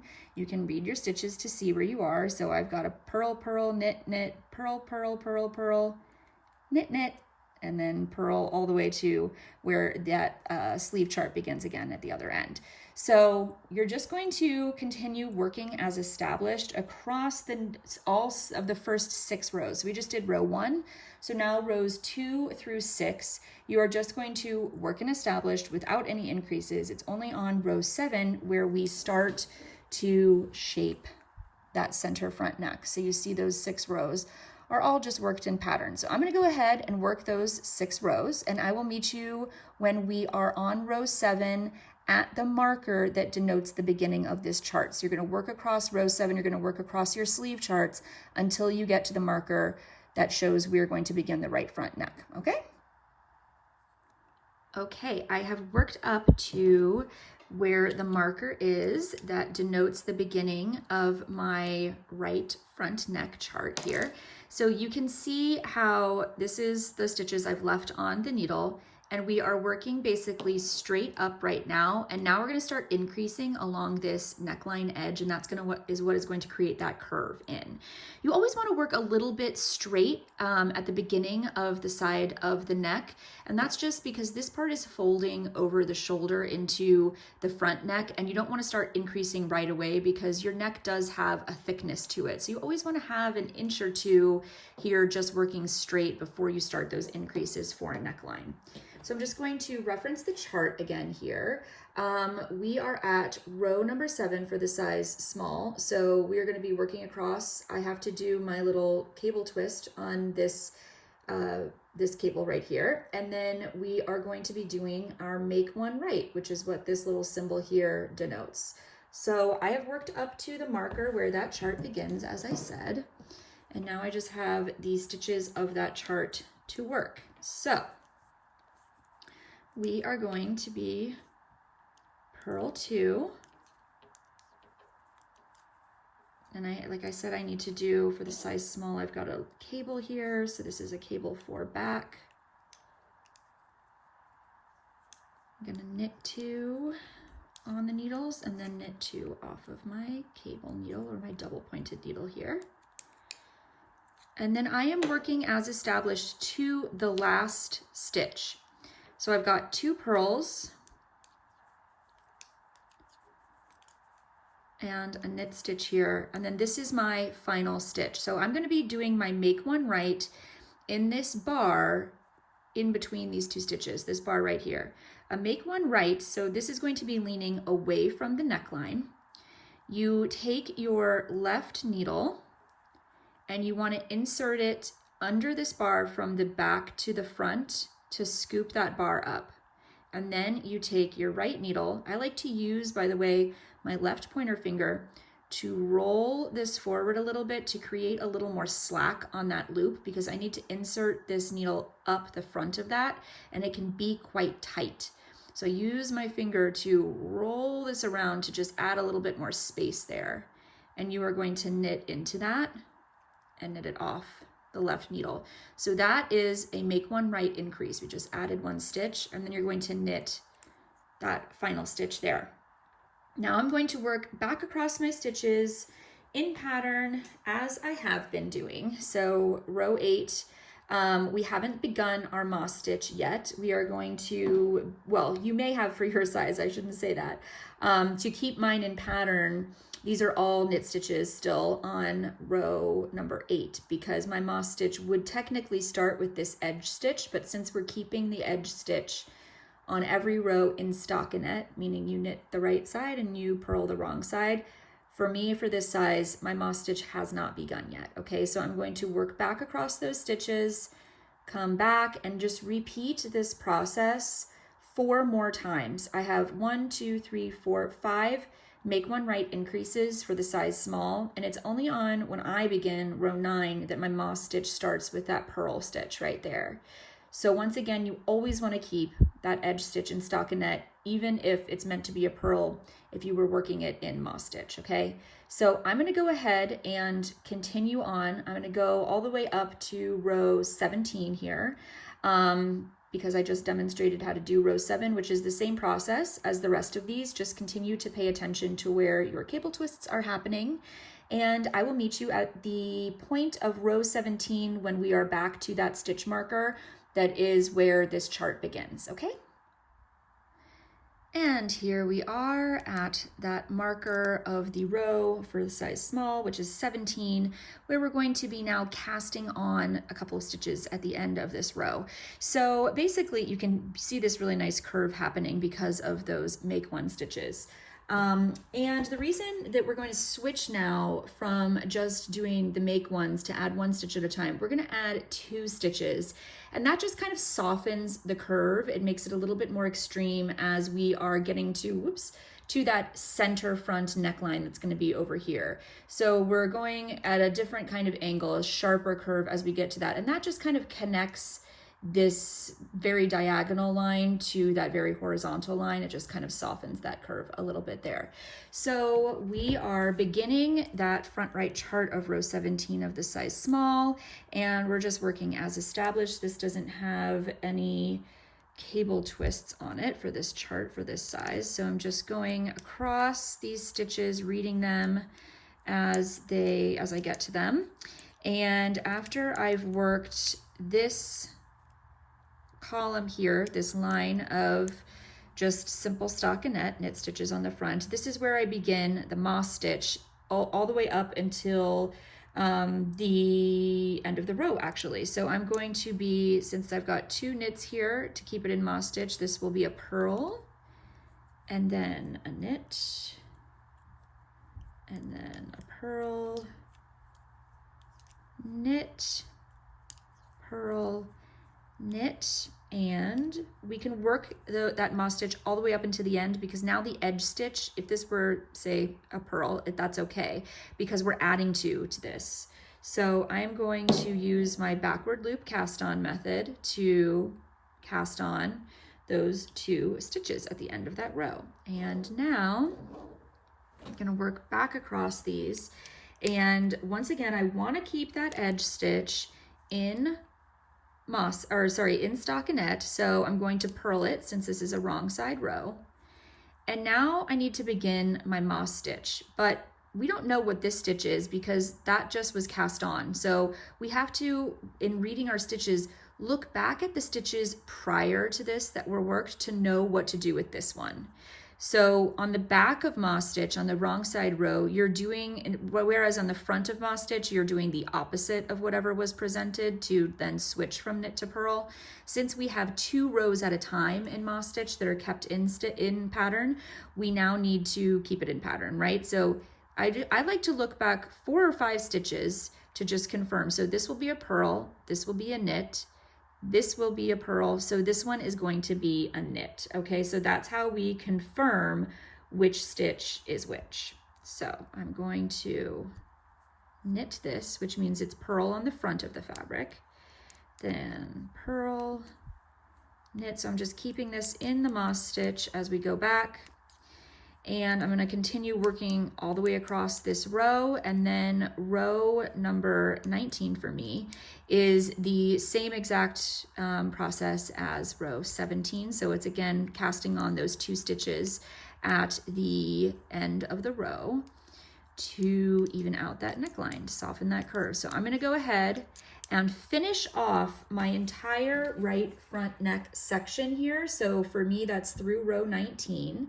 And then I will show you what to do with these stitches while we transition over to the left front neck. Okay, I just reached the end of that final row 19, which is a right side row. We are going to end on a right side row because after we've worked the left side, we're going to come back on a wrong side row to connect everything. So we need both of those to basically end at a right side row, okay? So I'm going to go ahead and cut this yarn, very scary, leave enough tail to weave in. I like to leave a nice long tail to give me lots of extra to weave in. Now, you can, once again, put these stitches that we just finished for this whole right side here, you can put these onto a holder, or just like I left the left side stitches on the needles while I worked the right side, I'm actually going to leave these on the needles while I work the left side. So these are just going to remain here on the needles, and we're going to work this part now back and forth. Okay, so the first step we have here when we are working along the left side is to go ahead and bind off for the back neck. Now for the size small, that is going to be 30 stitches across. So I'm going to bind off 30 stitches, and this should essentially be all of the stitches that are, except for this final one here, all of the stitches along this moss stitch portion. That is what is making up the back neck. So to rejoin your yarn to begin this bind off, you basically take your working yarn here. This is attached to my yarn ball over here. I'm gonna, again, leave a nice long tail, and you just start working with it. You're welcome to tie a little knot here along this side of the fabric right before that stitch starts, if that helps you to not have it be kind of loosey-goosey hanging there, but I find it just as easy to just kind of let it hang and move along. So I'm gonna go ahead and bind off 30 stitches. I'm just using a regular bind off. So I'll knit 2 stitches and pass this one over, knit another stitch and pass this one over, and I'm going to bind off 30 stitches total. So I'll meet you at the end of that bind off. All right, I have bound off all 30 stitches. So I have 1 stitch remaining on my right needle due to the bind off. There's no avoiding that. And then the next stitch on my left needle is that column of stockinette that is separating out that beautiful moss stitch panel from the cable panel here. So now we're going to begin yet another chart. This is the left front chart. left front neck chart, which is basically an exact opposite of the right front neck chart. So it looks exactly the same, but flip-flopped, right? So we are going to still be working our right side rows, start at the bottom right corner here, row 1, working this way. Row 2 is a wrong side row, worked this way. And instead of doing make ones for our increase here, make one right, we are going to be doing a make one left. So I'll demonstrate that too, because it's a little bit different than the make one right, since this one's going to lean to the left away from the neckband this direction. But all of the other stitches in here you should recognize at this point because we've worked them many times up to this point. So we are going to begin our left front neck chart now after we've bound off our stitches, and it mentions this in the pattern as well, but note that this first stitch here, this is actually this one stitch on the right needle remaining from our bind off. So this stitch counts already as this stitch. So the next stitch we're going to work is this second one right here. But it should be pretty easy to recognize because at this point, you should know how to read your stitches, and it's going to be very obvious what to do because we're just keeping everything in pattern. So we knit one here, purl 2, and then in the size small, I am ready for a cable twist here. We are moved to the left side, so all of these are going to be cable for front. So I'll hold those 2 stitches to the front of the work while I knit the next 2 stitches. And then I will just knit these 2 off of that needle, double pointed needle, and continue on my merry way here, reading my stitches and just working as established, working as established, keeping everything in pattern as I go along. So I'm going to go ahead and work through row 6 because row 7 is where that make one left starts at the beginning of the row. So you're just going to be through row 6, staying in pattern, working as established. Again, making sure to pay attention to where those cable twists are happening. Otherwise, you're just reading your stitches and moving along. So I'll meet you at the beginning of row 7. All right, here we are at the beginning of row 7. So we've worked that little bit of straight no increase part of the neck here. And now we're going to start shaping this left side in towards the right. So eventually it will meet the right side of the fabric over here. And let's refer back to our chart real quick. So as I mentioned before, to create this curve, we're going to be using the make one left stitch. This is going to lean away from the collar band here, just like the make one right leaned away from this side of the curve. And when we get to row 10, that's when we're going to start incorporating this moss stitch, because remember, we want to keep that edge stitch in stockinette throughout, okay? So I'm going to demonstrate now how to do that make one left. And if you've kept your stitches on your needles like me, it gets a little bit wonky to hold everything together because we're facing the right side of our work, but we've got the rest of this kind of dangling off the front as well right now. So apologies if this looks a little more confusing here.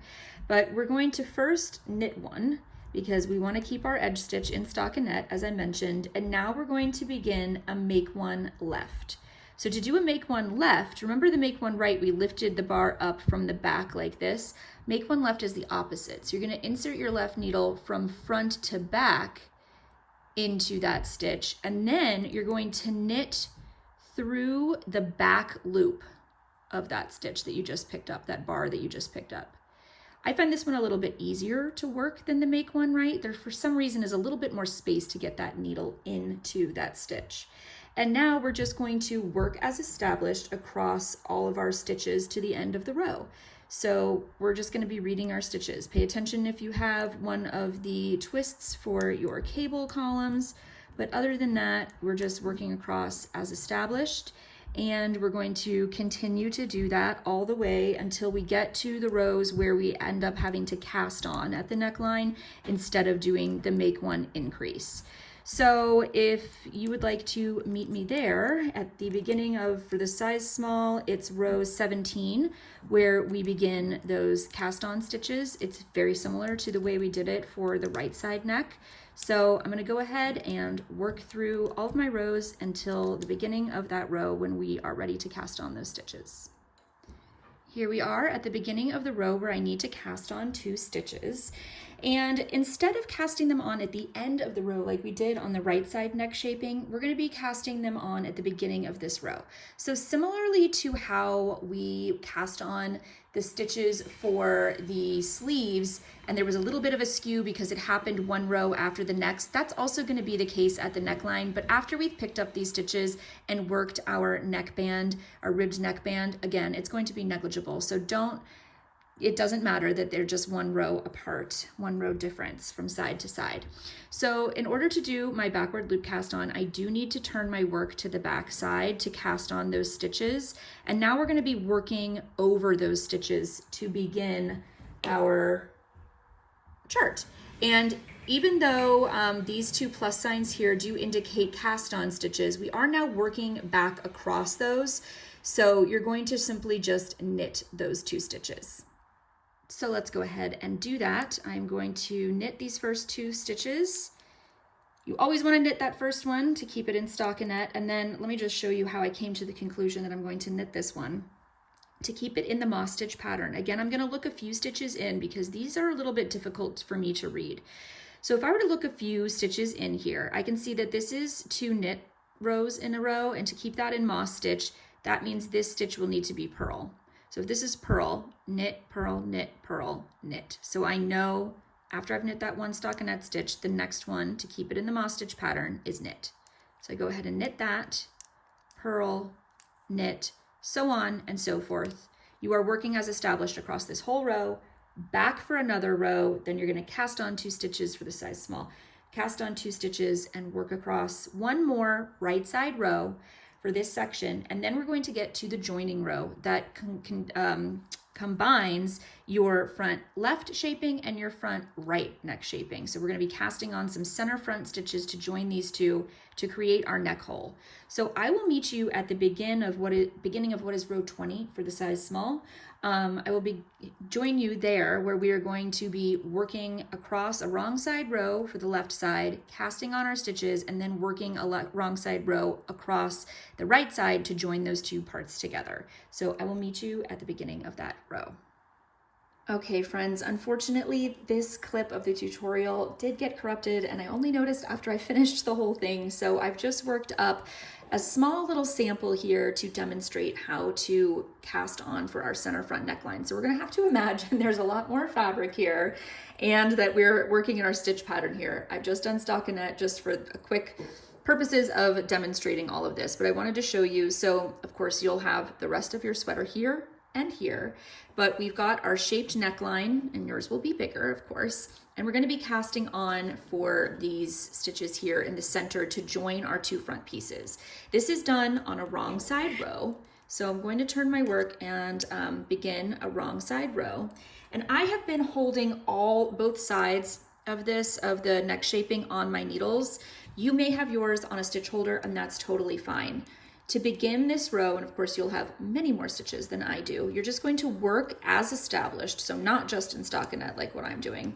You're going to work as established all the way across this left front side. And then I'm going to use that same backward loop cast on method that I was using for the sleeves to cast on as well to cast this on. So remember, you hook your thumb underneath like this and you just slip that onto your needle. So that's 1, 2, 3, 4, 5, 6, 7, 8, 9, 10, 11, 12 is the number that I need for the size small.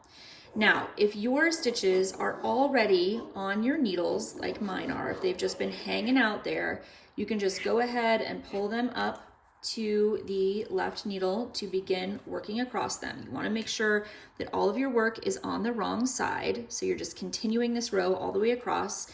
If your stitches are on a holder, you're going to want to pop them on to your left needle, making sure that the inside neckline edge is at the end of the needle here with the wrong side facing, and your whole sleeve portion, everything else is off to this side, okay? So like I said, now you're just going to continue in pattern. Again, I'm just using stockinette for this little demonstration. You're going to want to be in pattern and just working across that entire row from the other side. And that effectively connects these two pieces together and adds your center front on to your work. So now we will just be continuing on from here.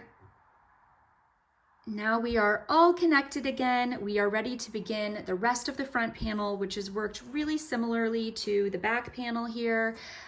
It should be much more smooth sailing from now on. We have worked out all those fiddly bits of this front neck shaping, and we're ready to just kind of read one big chart again. It's going to be much easier. So let's take a glance again at this last group of charts here. So like I said, the right sleeve and the left sleeve are just continuations.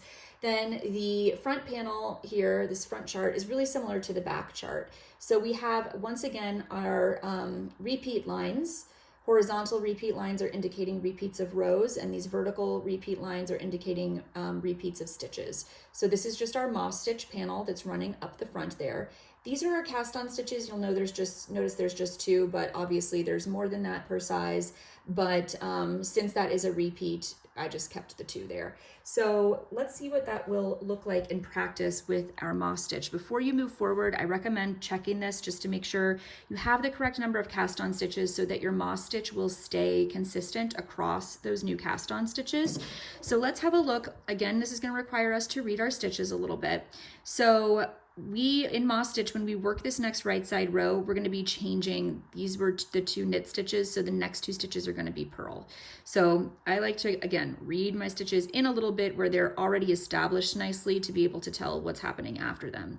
So on this next right side row, this stitch is going to be a purl to keep that moss stitch consistent, then knit, purl, knit, purl, knit, purl, knit, purl, knit, purl, knit, purl, knit, purl, knit, purl, knit, purl, and now I know that it's right because this will be knit, this will be purl, this will be knit. So you might just want to check that and make sure you're not going to end up with like two knits next to each other or two purls next to each other. Just confirm that you didn't mess something up with the way you were performing the moss stitch in either the front or the left, or the front right or front left neck shaping, or in the number of stitches that you cast on.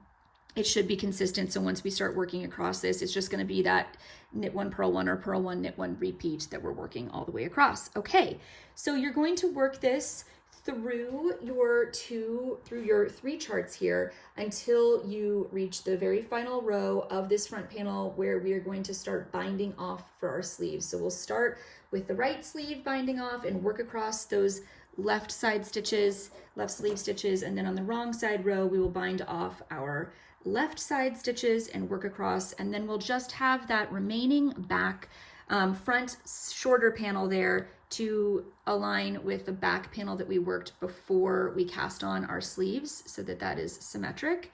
So I'm going to meet you at that point right before we bind off our stitches so I can show you how to do that as well. So go ahead and work basically the remainder of that front panel, front sleeves, and I'll meet you there.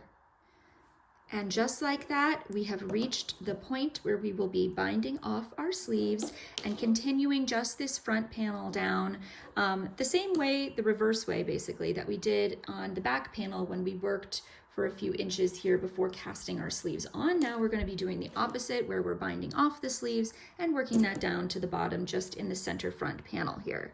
So for the size small, I'm going to be binding off 42 stitches. I'm going to do that. First, we're starting on a right side row, by the way, with the right sleeve. We're going to work all the way across to the end of the row after we've bound off that right sleeve. And then when we turn to work the next wrong side row is when we'll bind off the left sleeve. Similarly to how we could only cast on one sleeve at a time, we can only bind off one sleeve at a time too, because you can't bind off stitches at the end of a row, only at the beginning. So as we're doing this, we're going to continue working across that front panel the same way that we have been, keeping it in pattern. For me, that means I will need to do a cable twist here and here. So yeah, let's get started with this bind off. On the right side row for this right sleeve, I'm just going to do a regular bind off in knit. And when I get to the sleeve, the left sleeve, which is worked on the wrong side, I'm going to work a bind off in purl, and that's only because I just want it to look the same on the front of the fabric, but This bind off will be enclosed in the seam along the underside of the sleeve, so it really doesn't matter. You could probably do them both in knit and it would be completely fine. So I'm gonna go ahead and bind off my stitches, work across the rest of this whole row, and then I'll show you how to bind off in purl when we get to the other side. Binding off in knit, you should already be familiar with because this is the same process we used when we were binding off for that center back neck. So go ahead and bind off your sleeve, work across the rest of this row, and I'll meet you at the beginning of the next one. Here we are on the back side of our work now, and you can see we have this whole sleeve bound off. That is the right side sleeve. And now we're going to bind off the left sleeve on the wrong side of the work. So as I mentioned, I'm going to be doing that, binding off in purl. Now you can bind this off in knit since it'll be part of the seam, so it doesn't really matter, but for consistency's sake, just so it looks the same on the front of the fabric while I'm doing my seaming, I'm going to do mine in purl. So it's the same process. You just purl 2 stitches and then you lift that first stitch up and over the second one. And you continue on in that manner, purling another stitch, lifting that stitch up and over. So I'm going to do that for the 42 stitches I need to bind off for the size small and finish off working across this row, and then we will meet at that point at the end of this row just to go over our final chart for this section. We are entering the final stretch now. We just have our front panel right here and one more chart to go over. So let's have a look at that chart now. This is the front continued chart, and it's very similar to the back chart that we were originally working. So we've got our repeat here running up and down with our moss stitch. And again, these numbers are for the size small. These charts will be a little bit different in the final version of the pattern, but it gives you a sense of what we're doing here. So we're just gonna basically continue on down this panel. For the size small, I believe it's about 6 inches of work, and then we are going to do our 1x1 ribbing at the very bottom edge so that it matches the ribbing that we did along the back panel here. So that's a couple of inches of that, and then you're just going to bind off in pattern, so it's going to be a knit one purl one rib style, and I will show you how to do that when we get to that bind off. So I'm going to finish off my front panel here and do my ribbing, and we will meet again when we're about to bind off the bottom of the front. It is finally time to bind off our bottom edge here. This is the front bottom edge, and we're going to be doing this in the rib stitch. So depending on whatever stitch you started with here, for the size small, it was a purl one, knit one across. And the reason it wasn't knit one, purl one like it was on the bottom of the back is because I wanted to alternate the way that the moss stitch was appearing on the fabric when I approached the 1x1 rib here. Otherwise it would have just continued that rib up into those first 2 rows of moss stitch. So it needed to be opposite. Whatever was the final moss stitch here, if that was a purl, then this row of stitches needed to be a knit. So for the size small, we worked a purl one, knit one. Again, that may be different for the size that you worked, but we are going to bind off in pattern, which means, again, we're going to be reading our stitches. And since this is a purl, we're going to make our first stitch also a purl. Since this is a knit, the second stitch is going to be a knit, and then we pass that first stitch over. So then we bring the yarn forward, since this is a purl that stitch, bring it back, and draw that first loop, that first stitch up and over that one, knit this stitch, so on and so forth, all the way down to the end of this whole row. So we're going to be binding off all of those stitches, and then we are ready to move on to our sleeve cuffs. So I'm going to go ahead and bind off all of my stitches here and get myself ready for those sleeve cuffs, and I'll meet you at the beginning of that. One more thing to mention is at the end of your bind off, you can leave an extra long tail to do the seaming up this side in this sleeve, the same way we kept an extra long tail at the beginning to seam this side.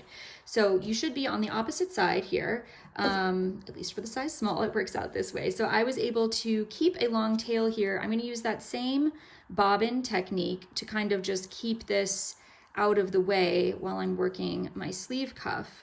But this is a really great way to avoid having to weave in 2 extra ends that you would have to attach to seam up your sides. So we're just going to keep these little guys as is as we move on to working our sleeve cuff. So I've got one of my sleeve edges here, and I'm gonna grab my needles and let's get started on picking up these stitches to work our ribbed cuff.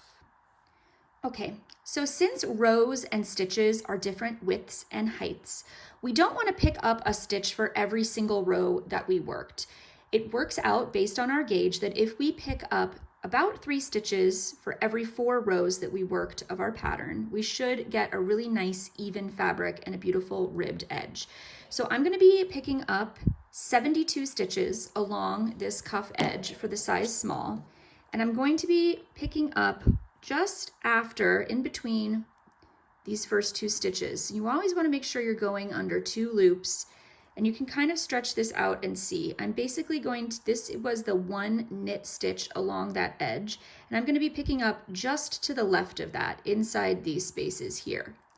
So I'm going to start at the very bottom here, and we are picking up, like I said, 3 stitches for about every 4 rows. You want 72 stitches total. So I'm going to pick up my first stitch just like this, scoop it up through that space. So that's 1, 2, 3, and now I'm going to skip the next one because that's 3 stitches out of every 4 rows. So we're skipping that one. Moving along to the next one, I'll pick up another 3. So that's 4, 5, and 6. Now I'll skip another row. 7, 8, 9. Skip this next row. 10, 11, 12. And I'm going to continue all the way down until I have 72 stitches, and I'll meet you there. Just wanted to point out, if you have too many stitches or too few to finish off your 3 stitches for every row, because that is an approximation, you may need to just, I had to skip 1 stitch here and then 1 stitch here and 1 stitch here, so it's not following my full formula.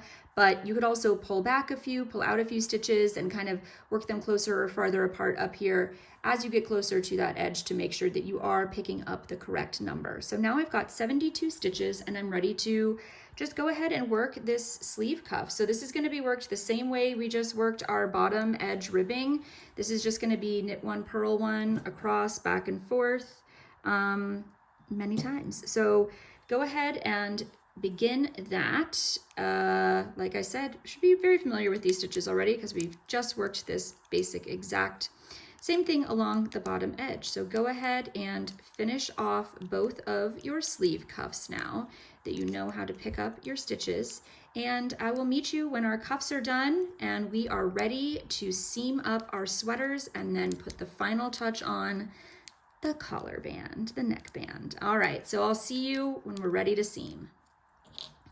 It's seaming time, friends. So once you've got your ribbed cuffs on your sleeves, we can go ahead and seam. We're gonna go up the side of the waist and then down the whole edge of that sleeve. We're gonna be using mattress stitch, which is my favorite way to seam pretty much any knitting project. And I remember when I was a beginner and I was so intimidated by the mattress stitch, but now after doing it many, many years, I find it super therapeutic and it's one of the most lovely finishing techniques because it just makes your seams look so polished, especially from the right side. So the mattress stitch is worked from the right side. And what I love about that is that you can see exactly how it's going to look as you are doing it. Sometimes if you're using like a whip stitch or something like that where it's worked from the wrong side of the fabric, you have to keep turning your fabric over to get a sense of how it looks on the right side. And that's why I love this one because it's gonna show us exactly how it looks as we're doing it.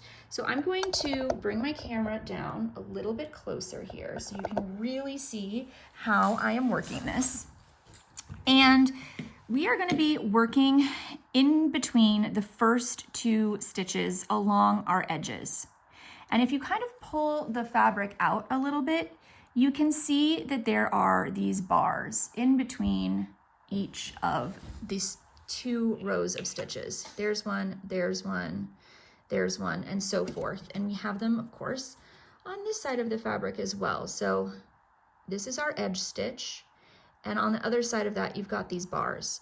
So we're going to be utilizing those bars and inserting our needle underneath them to zigzag back and forth. It's just like lacing up shoes, basically, to zigzag back and forth and connect these 2 pieces.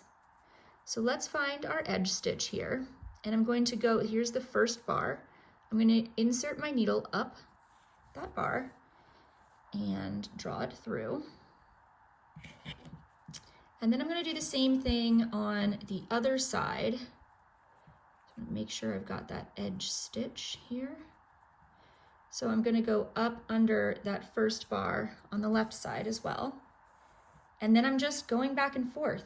I like to personally, when I've got a long fabric like this, especially with something chunky, I will go under 2 bars at a time. So that is an option. I find it to be just as secure as going under 1 bar at a time, but I like to go under 2. It just makes this process go a little bit faster. And then you're going to come back over to the left side here and go under 2 bars on that side as well. And you want to do this for maybe 2 or so inches up the seam before you give it a nice tug and kind of cinch it all together. So I've got my 2 bars on this side, and I'm just going to keep going back and forth. Once you get into the rhythm of this, I also find it so very satisfying to watch it kind of zip up when we go to cinch it.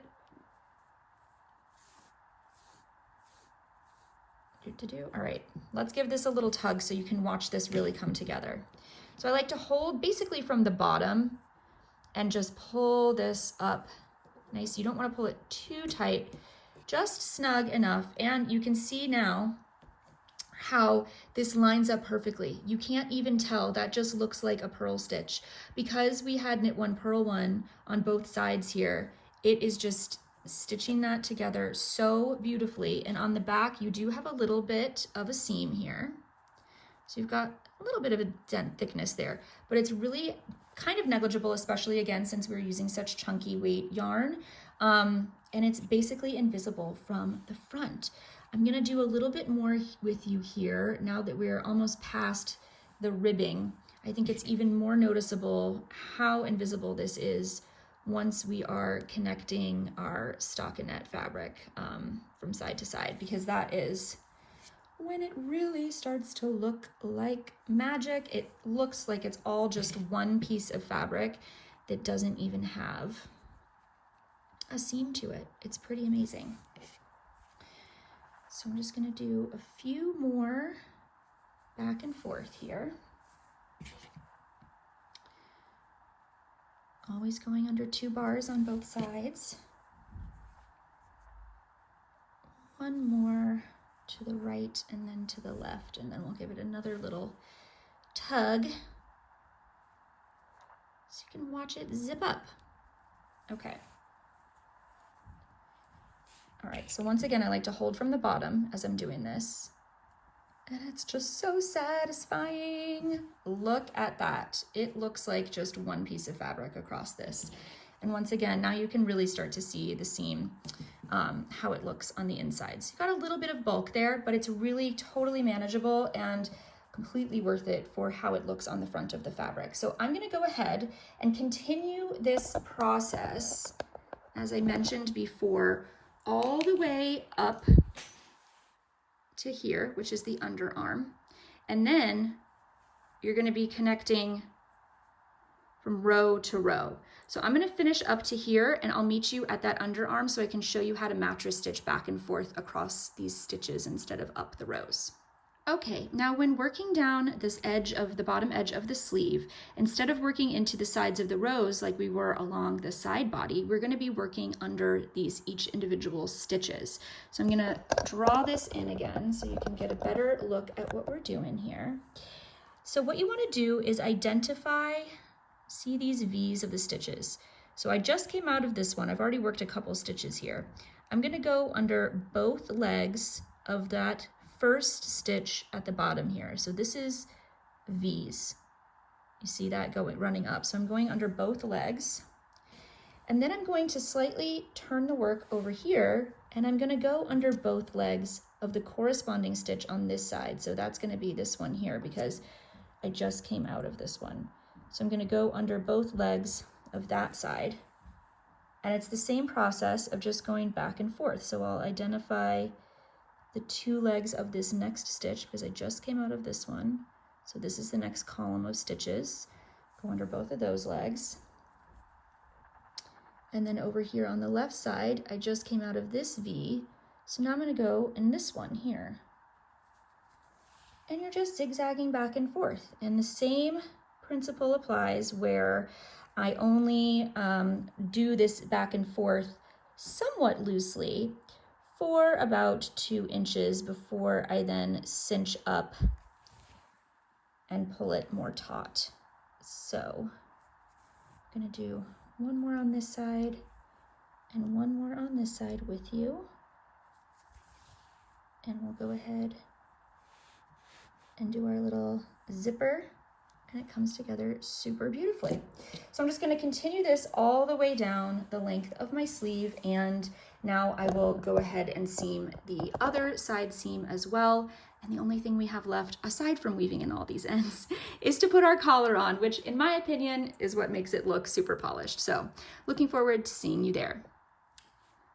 Okay, friends, we have one big step left before we are ready to just weave in our ends and have our sweaters be finished, which is so exciting. I find putting the neckband on a sweater really makes it look so finished and polished, and it's always one of my favorite steps. Sometimes I actually finish the neckline before I move on to like the body or the sleeves of the sweater, depending on the construction. Especially for a top-down sweater, once I've finished that yoke, I go ahead and put the neckband on because it just helps me feel like I'm making something real, you know? So we are going to be using the shorter size of the circular needles and the same needle size, but just a shorter cord to work the neckline because we're going to be working in the round, and this is a smaller circumference than the body of the sweater, obviously. So we need something that won't stretch out the stitches of the neckband. You could probably get away with a 24-inch or 19-inch. Some companies do make 19-inch needles as well. I put 16-inch in the pattern. That's what I'm going to be using, and I think they're sufficient for this part for sure. So we're going to start at the back right shoulder. So I'm just going to flip my sweater around here to the back. I'm going to ignore that end right there and grab my working yarn, and we are going to be picking up stitches all along that back bind off edge. So for the size small, I bound off 30, sorry, my camera's a little shaky. I bound off 30 stitches. So I am going to be picking up 30 stitches in those bind off stitches. And I'm looking for the V's as well. So as you can see, here is I'm gonna actually zoom in a little bit so we can see a little bit better here. So you've got all of these V's along your edge here, and this is the first one in that first bound off stitch. So I'm going to insert my needle right into where that V is, boop, like that, in between the two legs of that stitch, and I'm going to use my working yarn.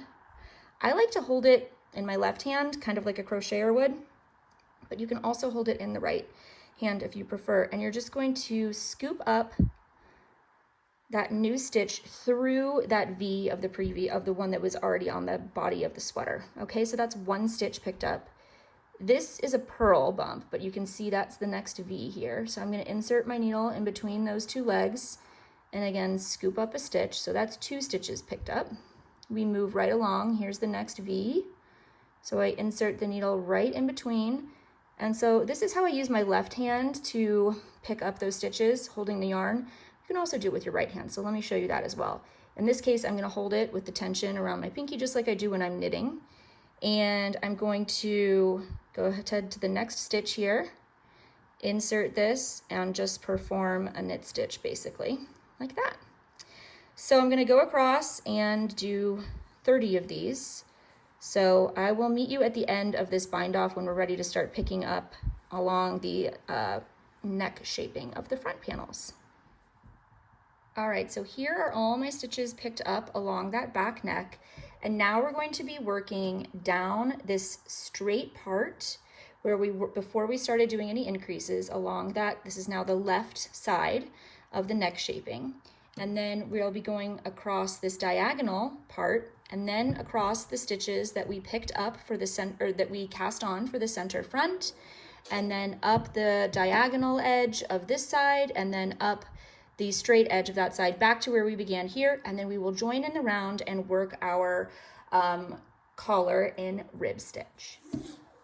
So I'm going to turn my work a little bit here. So we are looking at that straight edge now this way, perpendicular to it. And just like we picked up for the ribbed edges of our cuffs, we are also going to be working that same process here. So this was the last stitch I picked up along the bind off edge. Now I'm rotating my work. And again, when you do this, you want to work under 2 bars or 2 legs. So in between this edge stitch and this second stitch, we're going to be picking up our stitches in there. And we've got to pick up 5 along this straight edge here. So I'm going to go right in to this space here. That's 1, 2, 3, 4, and 5. And now we're back to now we are up to the diagonal edge, this angled edge, down to where we began our cast on for the center front. Depending on what cast on you used, it might be a little bit tricky to see where that transition happens, but I can feel that it was about right here. So I'm just actually gonna pop a stitch marker on that spot. If you lay your sweater out flat, it might be a little bit more obvious where that point is. So now I have to pick up 9 stitches between here and here. Sometimes you just have to wing this and see what happens. Sometimes there's more obvious spaces to work into than others, but again, I want to make sure that I'm working under at least 2 strands here so that it's anchoring these stitches nicely. So I'm gonna just give this a shot. 1, 2, 3, maybe I'll go in between one of these now. 4, 5, 6. Let's get an idea of where we are in comparison to this. Let's see if we can make it there. 6, 7, 8, and 9. All right, and then we can begin right here picking up our stitches across that center front. Here we are at that center cast on edge. I've moved my marker over to where that cast on edge ends, where my tail is. And so now I've got to pick up 12 stitches along this cast on edge here. And since this part was worked top down, we are going to be looking for the V's to insert our needle into. But the V's are actually going to be in between the stitches because the V's of the stitches of the actual columns of our moss stitch are pointing this direction since this was worked top down. So we're going to be looking for the V's kind of in between those stitches. So let's see. And you also want to make sure you're going under 2 bars at a time. So I'm going to insert my first one into here. That's 1, 2, 3, 4, 5, 6, 7, 8, 9, 10, 11, and 12. Okay, so this is where it ends. Now this is where I'm going to be doing that angled. I've got to pick up 9 stitches now along this diagonal edge. So I'll go ahead and remove my little stitch marker and I'll begin working up that angled edge. All right, so I'll hold this tail off to the side so it's kind of out of my way, but I'm just going to be going into these spaces. 1, 2, 3, 4, 5, 6, 7, 8, and 9. And now I'm back at the straight part where before we did our increases for that neck shaping. Kind of hard to tell where we are, but we're gonna be back. I'm gonna flip my work back over to the back edge where we began here. This is our back bind off that we picked up for. So you see this is the front right neck shaping where we began, and we just worked that part straight. So now we're picking up 5 stitches into this section here. So let's go 1, 2, 3, 4, and 5. And now I am where I began over here. So I'm going to pop a stitch marker on. Sometimes it can look like there's a bit of a gap here, but because we have our tail end where we started this picking up stitches, it's actually going to close. This is going to be connected together, so we may have a little bit of a space here. I find if that happens to me, you can either pick up 2 extra stitches somewhere within this space, and then on your first round do like a knit 2 together or a purl 2 together to eliminate one of those stitches, so that you would have to work 2 of those. If you pick up 1 extra stitch, then you could work either a knit 1 together or a purl 2 together, just to ensure that you have an even number of stitches all the way around to work that collar in the knit 1, purl 1 rib stitch. You can also just use one of your tails at the end to just seam up that little gap there, which is probably what I'm going to do. So I am ready to just begin. I pop on my stitch marker here. I'm ready to begin my collar band, which is just a simple knit 1, purl 1 rib. It's the same process that we did on our sleeve cuffs, except we are no longer going to be turning our work. Now we're working in the round. So you're just going to keep going around and around. And it's the same process of reading your stitches as well. So it is a knit 1, purl 1, and every round will begin with a knit 1 and end with a purl 1, because we have an even number of stitches. But if you get lost, you sit this down and you don't remember where you are, you can simply look and read your stitches the way we have been. So you see this would be a purl, this is a knit, this is a purl, this is a knit, this is a purl. So you're just following whatever was in the row below, and you're going to want to work all the way around for the number of rounds indicated. And then we will also bind this off in a rib stitch to give it the same nice finished edge as our sleeve cuffs here. And then we will be ready to weave in our ends. So you should be familiar and comfortable now with this rib stitch. So I'm not going to work all of this collar all the way through with you. I will meet you after I have bound this off, and we can talk a little bit about weaving in our ends. Ta-da!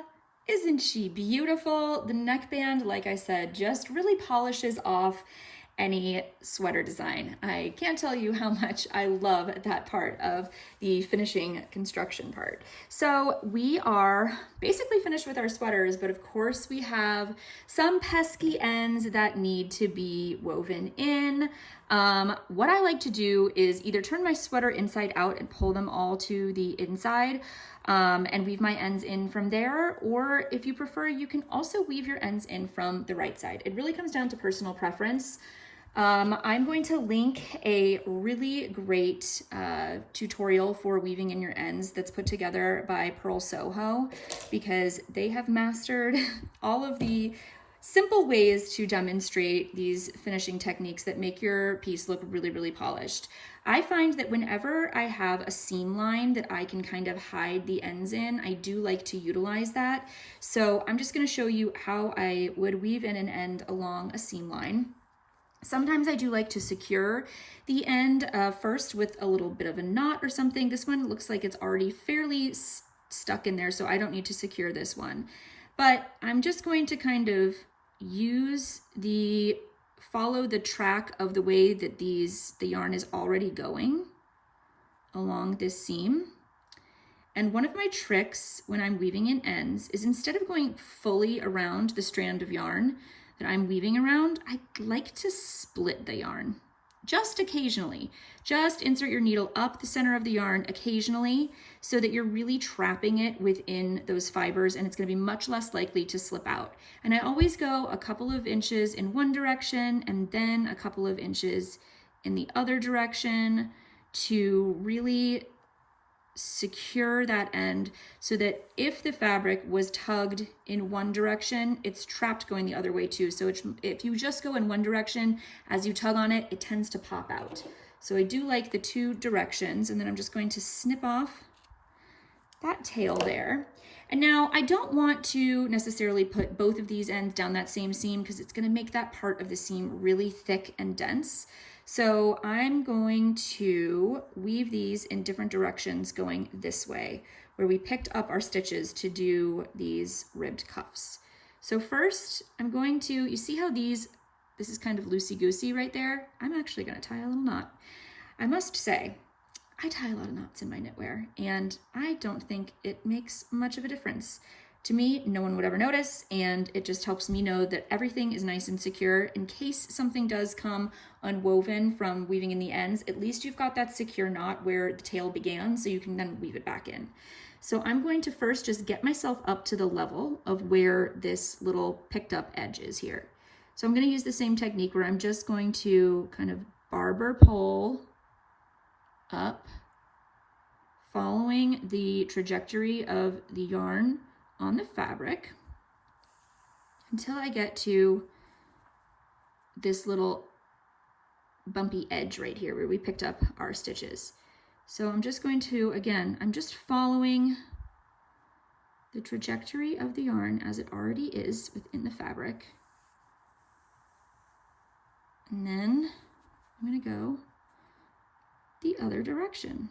And I am splitting the yarn maybe every 3 or 4 stitches as I'm doing this to, again, trap the end within the fibers. Now, I do like to weave in my ends from the back, as I mentioned, but sometimes it's nice to weave in your ends from the front of the fabric because then you can really see how it looks on the front to make sure that you're not accidentally creating any little like almost embroidered loops on the front of the fabric because you're not looking at it when you're weaving it in from the back. But I've got enough experience with this that I kind of feel like I know what I'm doing, so I don't really need to do that anymore. But when I was first starting, I always did my weaving in of my ends on the front of the fabric to ensure that I couldn't see it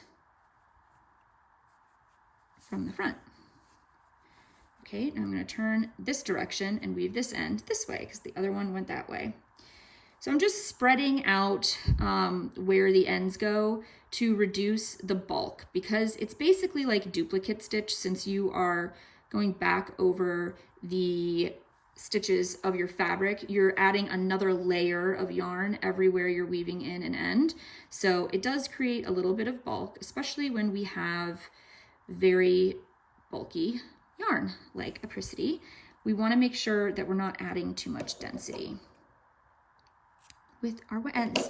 So you see how quick that was to just weave in those 3 ends.